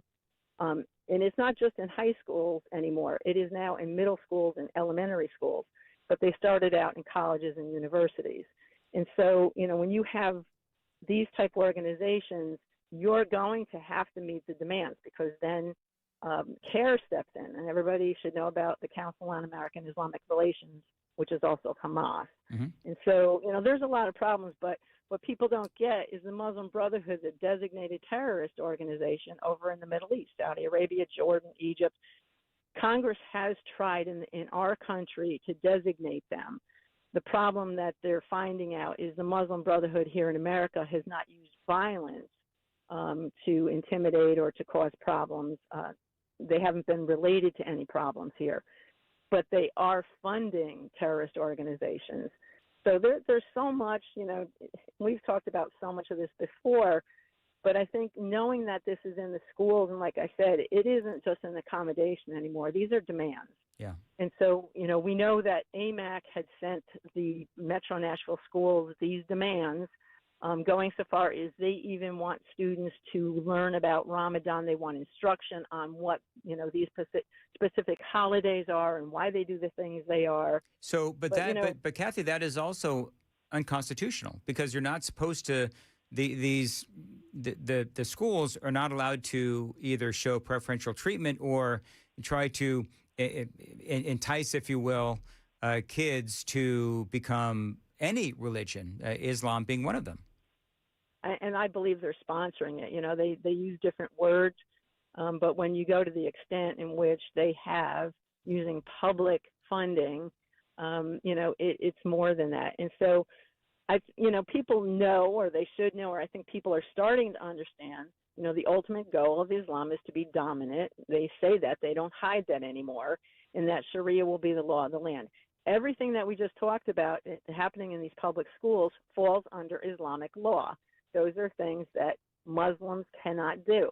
And so it's going to be interesting to see, where this all ends up. Hey, Kathy, is this how it started in the UK? Yes, in very small, it's small incremental baby steps, if you will. They ask for things first, and then they become demands. And AMAC out of Nashville, the American Muslim Advisory Council, is part of the problem because they are the ones that are advocating for these things to take place, saying that we have the right under the First Amendment. Well, they've turned the First Amendment, up on its head because it's gone from just mellow accommodations, if you will, to full out, you will do this. Yeah. But that's the ultimate goal, is to force people to accept Islam. And this is where we're at. People don't understand that it's a very small part of religion. And so, the Quran is not a Bible. They don't learn how to be a Muslim from the Quran. They learn it from the Hadiths and the Sunnahs, which is the biography and traditions and sayings of the Prophet Muhammad, who a good Muslim is supposed to imitate. Right. Their life is supposed to imitate. So, it's a big constitutional problem. But, once that is opened up, putting any type of prayer in a public school, this is going to be the result of it. And then what's next? So then Christians want the next step up from just, being able to pray around the flagpole. And that's only fair, but when does it end? How does it stop? And how does it end? All right. On that note, thank you. Thank you, Kathy. I appreciate. You're right. You and I have talked about so much of this in the past. When you look at what is happened in the UK, you've got Germany, you've got all of these nations out there in Europe that are being overrun by radical Islam, and the knife attacks, the rapes. We could go on and on. It is scary. A couple of times, Kathy, in this interview, you talked about how people don't know. Respectfully, people who listen to this show and this radio station know all about this because you have been with us for years telling people about it. And I appreciate always your perspective. So if you see anything new on this story, will you let us know? Absolutely. I'm considering doing a Freedom of Information Act from the Metro schools to see what else is going on. So I'll let you know. All right. Let us know. Thank you, Kathy Hinders, dailyrollcall.com. All right. 824, Nashville's Morning News on Super Talk 99.7. She's always such a great wealth of information on this kind of thing, and I always appreciate Kathy Hinders coming on. By the way, Joan. Yeah. So once again, people are laughing at me because my longest question ever, first question ever. So here's what, just so people know what happened. Glad I'm not the only person that noticed that. Here's what happened. I go to Kathy, and then this is like some talk, because, people always ask me, I was asked this actually fairly recently, is talk radio, doing a talk show, is it like, what is it, art or science? I think it's both, but I go to Kathy, and then I realize, of course, as I introduce her, that I have not actually reset the topic. So I go to Kathy, and then I realize I've got to reset the whole damn topic, because people... Just joining. Some people just joining, didn't hear the topic from yesterday. Mm-hmm. So then, of course, I clumsily try to reset the topic. And Then I go to Kathy. But that is why Kathy Hinner's got, I think, a 3-minute question. 5. A 5-minute question from yours truly. One person, I think it was 4702, said, Dan, you really ought to, go get the book Interviewing for Dummies. It'd probably do you a lot of good. Whatever. Mandis is a moron in the morning. That's exactly right, Jackson. Thank you, Jackson. Matt Murphy never asked 19-minute questions. Actually, I don't know if he does or not. And Joan Shingang, I'm going to pronounce it, Shanga Kawawa. Kawawa. Do you know that the best part about that soundbite, Joan, is just the last part where he just throws down Kawawa?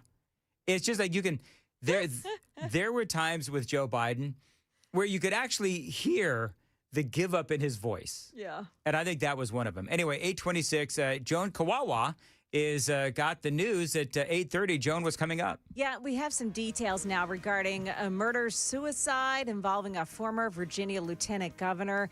Also, a hot car baby death in Putnam County. Some sad news this morning. Those stories coming up at 8:30 on Super Talk 99.7 WTN. 826, Nashville's Morning News on Super Talk 99.7 WTN. I want to tell you about my friends at the Generator Super Center. Dan Mandis here. There's a lot of ways that we can lose power. You've got your ice storms. You've got your regular storms, which we're going to get today, as a matter of fact. Snow, tornadoes, high winds. There's one surefire way, though, to get that power back on. That is my friends at the Generator Super Center.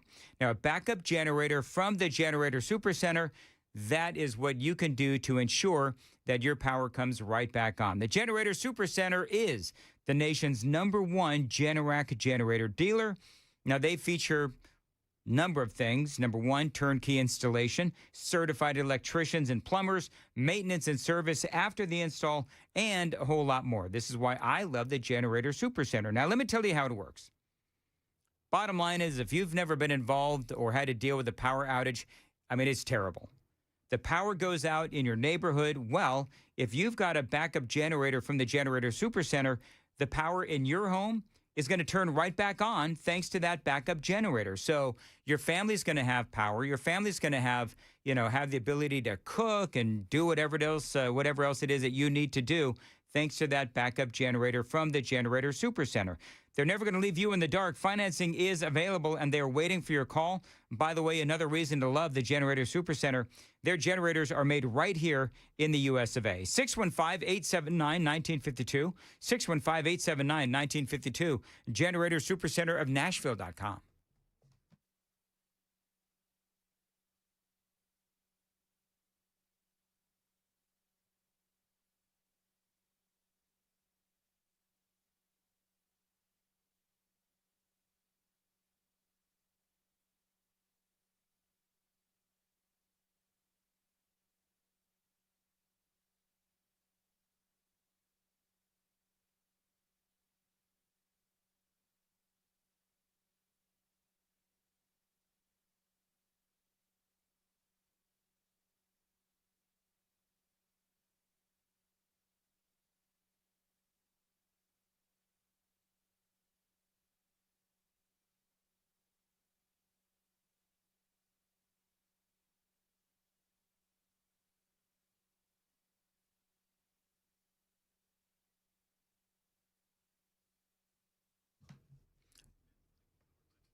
$8:29, Nashville's Morning News on WTN. Loan Pronto. Listen, credit card interest rates, they're now over 29%. And most people are only making the minimum payment, so they're getting nowhere in paying down that principal. Friends, it's Dan Mandis. Now, a lot of homeowners out there simply don't realize using the equity in your home, you can easily access hundreds of thousands of dollars in cash. Now, with Loan Pronto's Rapid Equity Loan, you can pay off your credit cards. You can pay off that existing HELOC, your car loans, or get money for that home improvement project. Now, one client going through Loan Pronto just got $100,000 approved, saved over $1,500 a month. And here's the best part. With Loan Pronto, you can do it all from your phone.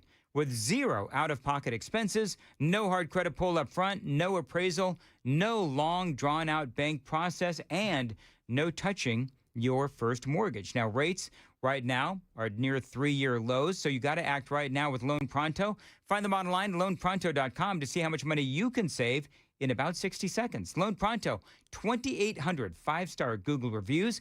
Call them, tell them Dan told you to reach out, 615-499-5780, 615-499-5780, loanpronto.com. Equal housing lender, NMLS 166-1781, NMLSconsumeraccess.org.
Good morning. It is now 8:31. I'm Joan Jones with your top stories. A murder-suicide in suburban Washington, D.C. as the former Virginia Lieutenant Governor Justin Fairfax shot and killed his wife inside their home and then killed himself. Fairfax County Police Chief Kevin Davis. Former Lieutenant Governor Fairfax was recently served some paperwork associated with an upcoming court proceeding. That apparently led to this incident last night. Both of their children, teenagers, the boys older than the girl, were in the house when it happened. So that's horrible news for the family. Certainly a traumatic event for those children to live through. Yeah, the pair had been separated but living in a home they shared with their children. Fairfax served as lieutenant governor under Governor Ralph Northam from 2018 to 2022. The Democrat had faced calls for resignation following sexual assault allegations against him in 2019. In Putnam County, an investigation underway now into the death of a 7-month-old boy who was found unresponsive in a car parked outside the Monterey Public Library yesterday. News 2's Elisheva Wemberly. Multiple agencies, including Monterey Fire, Putnam County EMS, and the Putnam County Sheriff's Office, responded. Despite life-saving measures, the child did die. It's unclear how long he was in the car before first responders arrived. Now, we're waiting for the results of an autopsy to be performed today before police determine if charges will be filed. Market Numbers brought to you by Beacon Capital Management, online at beaconcm.com. And we're starting off on the nice side this morning. We've got the Dow Jones Industrials up 150 points. The NASDAQ up 21 points. We've got the S&P 500 index hitting some fresh highs this morning, up 12 points. That is the latest news. Traffic and weather next. I'm Joan Jones, WTN News.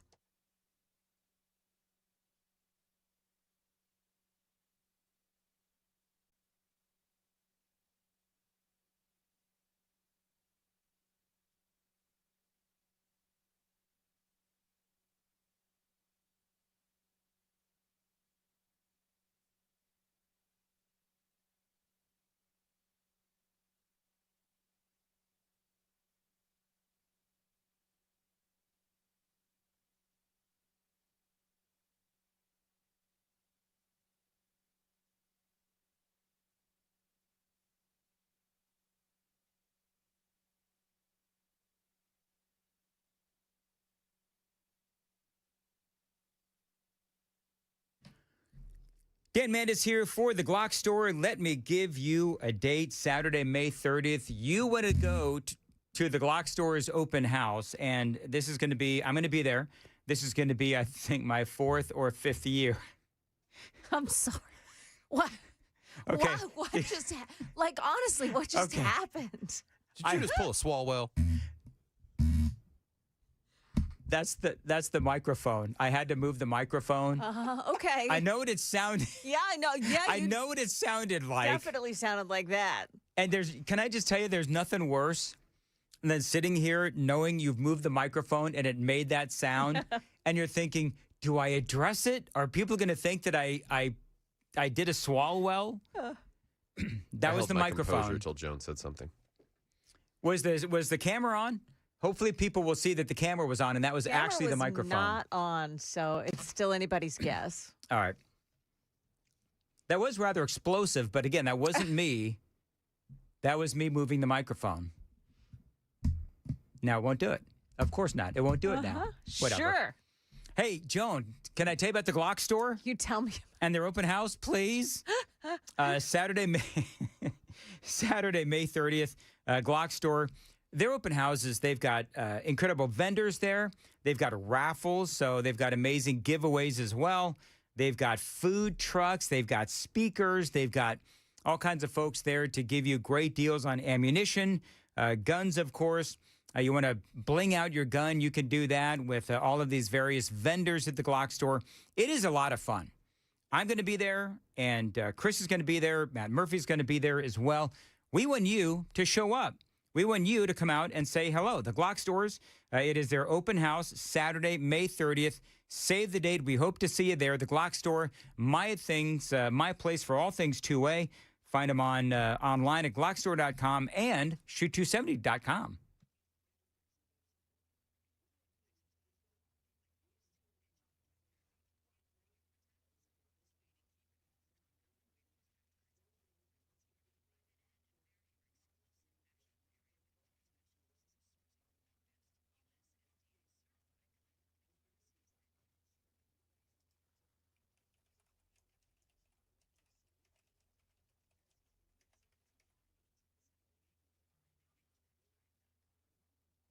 Dan Mandis here for the Covered Patio. My friends at the Covered Patio, listen, warmer weather is here, and that means you might want to spend more time outside. Now, if you want to add more living space to your home, think about building or upgrading your patio. Now, at the Covered Patio, they've got motorized screens so that you can easily keep the patio open when you want some sun and closed when you want some shade. So your back screened-in porch becomes so much more enjoyable with the Covered Patio. They've got a ton of outdoor living options with motorized screens, patio covers, custom wooden decks, and outdoor structures as well. They do have a ton of options with styles for every budget. Now, the Covered Patio is dedicated to fair prices and customized solutions for your specific home and your specific space. So, enjoy your home a lot more with an incredible patio upgrade from the Covered Patio. Reach out to them at 615-695-2407. As always, tell them Dan Mandis told you to reach out, 615-695-2407. Online, thecoveredpatio.com, thecoveredpatio.com.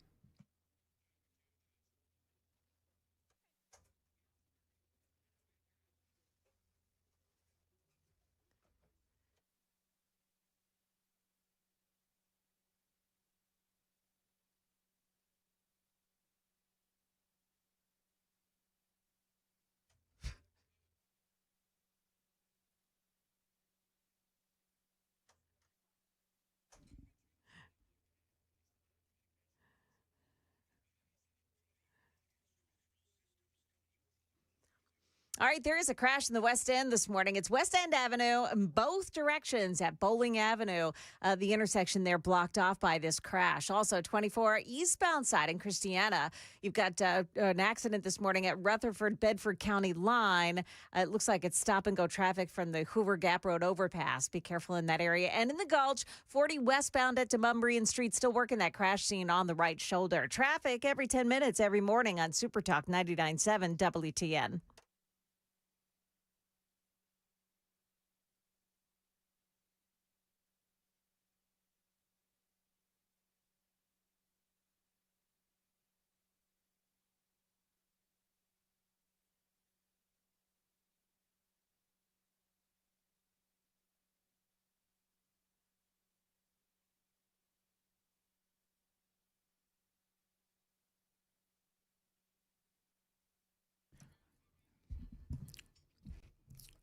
.840, Super Talk 99.7 WTN. So Chris just absolutely trolled me, Joan. Oh, did he? He Did he walks fart in your general direction? He walks in and he says, "What's that smell in here?" I wasn't asking a question. I wasn't trolling. No, it's well, I said I've got I've got some great coffee, of course. Yeah, that happens. And some paint peeling. Paint peeling? No. Did you hear that when you were coming in? Did you hear the what people thought was a fart, which it wasn't a fart? I smell it. You do not. Wally'sBeanMachine.com is the coffee that I have gotten. There's an ad. There's an ad. Okay, can we just stop? Can we not? Okay, just stop. Stop. Have you noticed that the only segments that Sam really gets excited about is the farting segments? Yeah. Like anything that has to do with, it's like you're 12. Like Riker's like this. I think Riker at this point, Sam, I love you. Riker is more mature than you are. All of my kids are probably listening, going, "We don't say fart, we say toot." Okay, stop. Seriously, enough. Joan. You should do one Tears more. coming out You of should my do eyes. one more because that's the first time I've really seen Dan go full dad mode, where he's like, all right, and I mean it. Stop it already. 1, 2. Don't make me get to 3. Don't make me turn this radio station around. Oh my God. And I love how Joan is just egging him on. She's just downright giddy about it, isn't she? My goodness. I don't know why that's so funny. So, I don't know why either, Joan. Usually you're the mom of the show. I have 2 boys, So you did. So if in case you're just joining us, I was in the middle of a commercial, doing a live commercial, and I moved the. He let one rip. I moved the microphone, and it made a fart sound. He says this, but he has yet to be able to recreate said I sound. did recreate it. I don't know. Convenient. It was on the Be Right Back screen, too, so there's no evidence exonerating you. Right. Do you know what the funny thing is? We can't confirm or deny that Dan did not lift a cheek. If you listen to, I don't know what in the world happened, but I moved the microphone, it made the sound, and then I was able to do it a couple times, moving the microphone and making the fart sound, and then apparently the pressure was released on the microphone because I couldn't make it do it again. Check the tape. And by the way, here's the thing. Very defensive about it. He's Sam, like the adamant in the defense. It really. Right. Yeah. Thou doth protest too much. No. Here's the stupid thing. Sam saw me do it, so he knows the truth that it was me moving the microphone and not anything else. All I know is I heard something. I looked up. You kind of froze. I was fine, and then Joan burst out laughing into my talk back, and then you couldn't contain yourself and had to stop your commercial. Radio Sounds professional. legit, yeah. Chris, what do you got for this segment? Chris, go. I think we can keep talking about. Nope, we're not going to keep talking about farts. What? Why not? Why not, Dan? Because I think we've had enough. All right, perfect. I got one. All right, good. Go. Gavin Newsom is giving free sex change procedures to homeless illegal aliens. Are you kidding me, really? Yep. Keep it up, Gavin. Keep it up. There's literally illegal aliens walking around the streets of California. My friend Jonathan Cho was interviewing this guy. I'm going to DM it to you right now. Illegal aliens walking around California with fake boobs. Taxpayer money.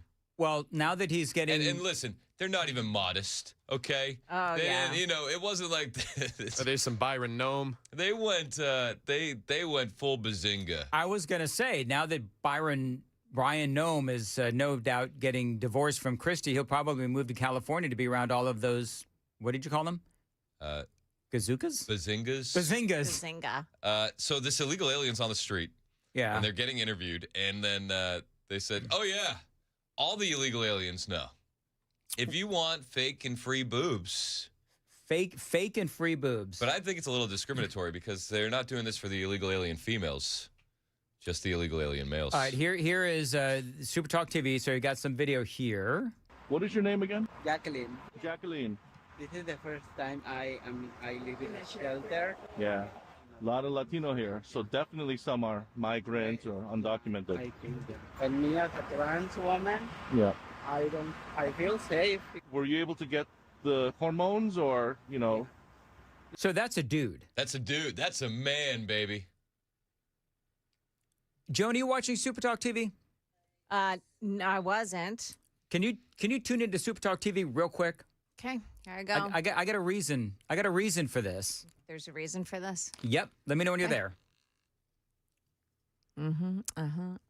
Okay. What size would you say those are? Oh, those are a good D. Okay, so or more. So this illegal alien dude was able to get size D boobs on our dime. And I've never priced them out, you know? Do you pay more depending on the size that you go with? I think you have That's to. a good question. I don't know. Joan? Works that way with every other product on the market. Except for lingerie. What do you put in those things? Like, is it silicone or what? Like what saline now. Saline. So if you got to use more saline, right. then it would cost more. Theoretically. The labor wouldn't be more, but the labor wouldn't be more, Joan. It's a labor of love, Joan. Yeah. You want to hear more from the parts cost illegal more. alien guy that got size Ds? Jacqueline. All right. Yeah, I did that with my doctor. So Medi-Cal, you got the breast implants? Yes. Wow, taxpayer funded. So here in California, they gave you the breast implant here. Yes. Free. Yeah. Isn't that amazing? On tax day, no less, because it probably came out yesterday. Yep. So perfect for tax day. What do your taxpayer dollars pay for? This is what your taxpayer dollars pay for under the reign of Gavin Newsom. Wow. Yeah. Congratulations.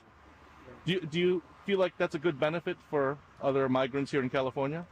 Yeah, even though you're undocumented, you can get it. Did you do bottom surgery? I'm waiting for that one. Wow, you're waiting for bottom surgery. Okay. Are you Stunning happy with and the brave. results? Yes. Stunning and brave. Can get the top and the bottom. Awesome. Free. Wonder what else he is getting for free.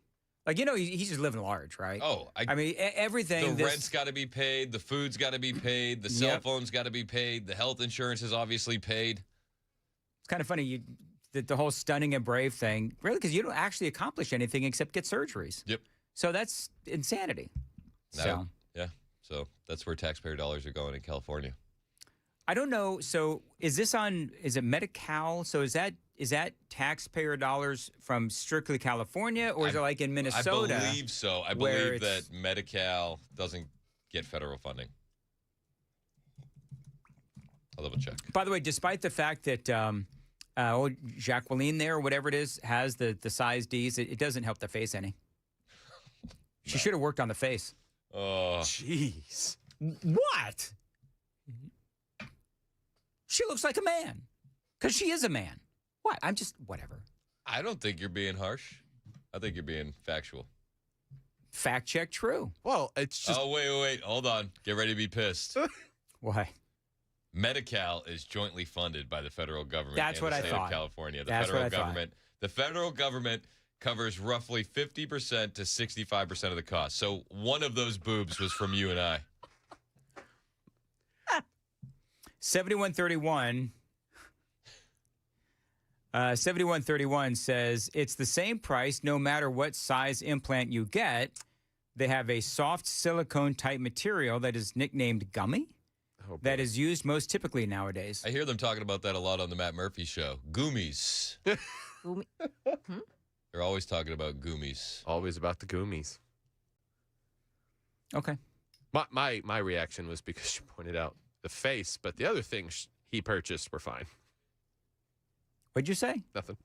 I didn't know. The super text line is blowing up, so I'm kind of like watching people's reaction to all of this. So I truly didn't hear what you said. I can't hear you over your stomach. Oh, my God.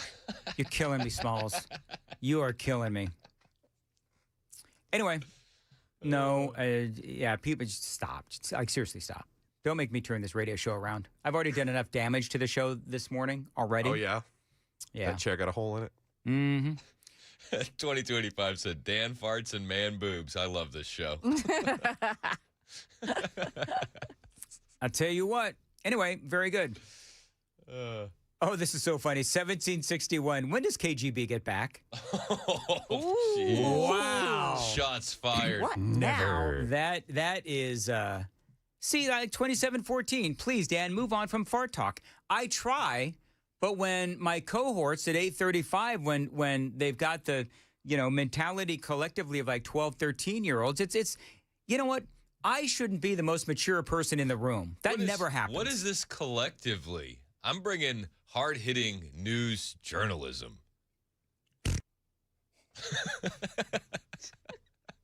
All right. Clearly, I'm not going to be able to drink my coffee because I'm going to spill it all over myself.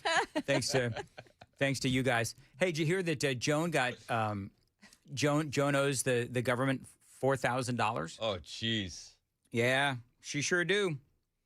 Nice going, Joan. Thank you. $4,000. Now, how did you do? Start a GoFundMe. We could start a GoFundMe for you, Joan. I should just be smarter about how I set aside my. You could do that too. Yeah. GoFundMe account is always a good thing. Listen, this is the audience that bought Johnny B a lawnmower. Were you here for that? No, but that's incredible. Oh, my God. I forget the whole story, but something happened to Johnny's lawnmower. And this is like a sore spot with Johnny because he like didn't want this to happen. But Phil Valentine, of course, God rest his soul, sets up a GoFundMe account for Johnny's lawnmower. And people donated. And Johnny was I forget the end result of the whole thing, but he was able to buy a lawnmower. Probably had a fleet of lawnmowers after that. Oh, my goodness gracious. Yeah, I bet you. I mean, I don't know exactly I don't know all the details. It's been so long now. He probably had enough money left over to hire an illegal alien with implants to do the mowing for him. That's exactly right. Very, very funny. Anyway, very good. People are generous. He said, Glenna, it's not what you think.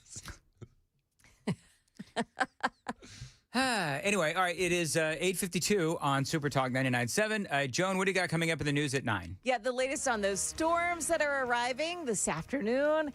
And we'll also talk about the Air Force and Space Force meeting some big-time goals early. That's coming up at 9 on Super Talk 99.7 WTF. You see Pete Hegseth today?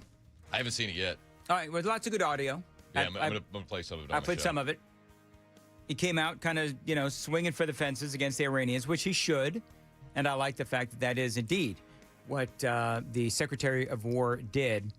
Kind of a strange flex, though, in the sense that, for me, I think we've got Iran by the you-know-whats. And so... I got a text from Matt Murphy. What did he say? He asked me to spray down the room before he gets there. All right. You know what? I am so done with the three of you. Another four of you, Murphy Show. I'm done with you as well. Moving right along. All right, I got a lot more straight ahead with... What is wrong with you? I can't believe you three. Like... Okay. I'm going to tell you. The way you're getting upset makes it so much better on every level. I can't believe that three grown adults are technically four. I'm using Matt's voice now. Laughing on and on about that. There's nothing funny about it. This is not funny, young man. There are stop that laughing. There are parents that are driving their kids to school, and they're having to listen to three grown adults have fun with little toot sounds. You can roll out the big ones if you want, Sam. Nope, we're done. There was a lack of squeakers in there. Do you know, if you think this is so funny, why do you like stink up your own show with the sound effects? Don't worry, I have no problem doing that on my own. All right, got to go. 8:54 WTN.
8:58. Joan, much to my dismay, we have a minute left. Is that right? So, Sam. Why are you upset about that? Because I wanted to go home. So Sam has apparently now isolated the moment in question to see whether or not this was a toot or technical difficulties. So go ahead and play it, Sam. This was me doing a commercial just a scant few minutes ago when I moved the microphone. Allegedly. You want to go to... Sounds like a little bit too much bass to be a microphone stand. See, I can't get it to do it now. This was so frustrating. And that's why the audience thinks you never got it to do it in the first place. So, stop it. Stop. You need to stop. Where do you get all this stuff? Stop. So, internet. I'm just telling you that the last stop came with a side eye, just for the FM audience. I'm gonna take away your internet, or severely slow it down even more than it already is in this building. Okay, you need to stop. God almighty. Every time you do it, it makes it funnier the next time he plays it, though. Anyway, so I'm telling you, I moved the microphone during the commercial, and it made that sound. We'll be opening up my show with a poll on YouTube whether or not you believe Dan.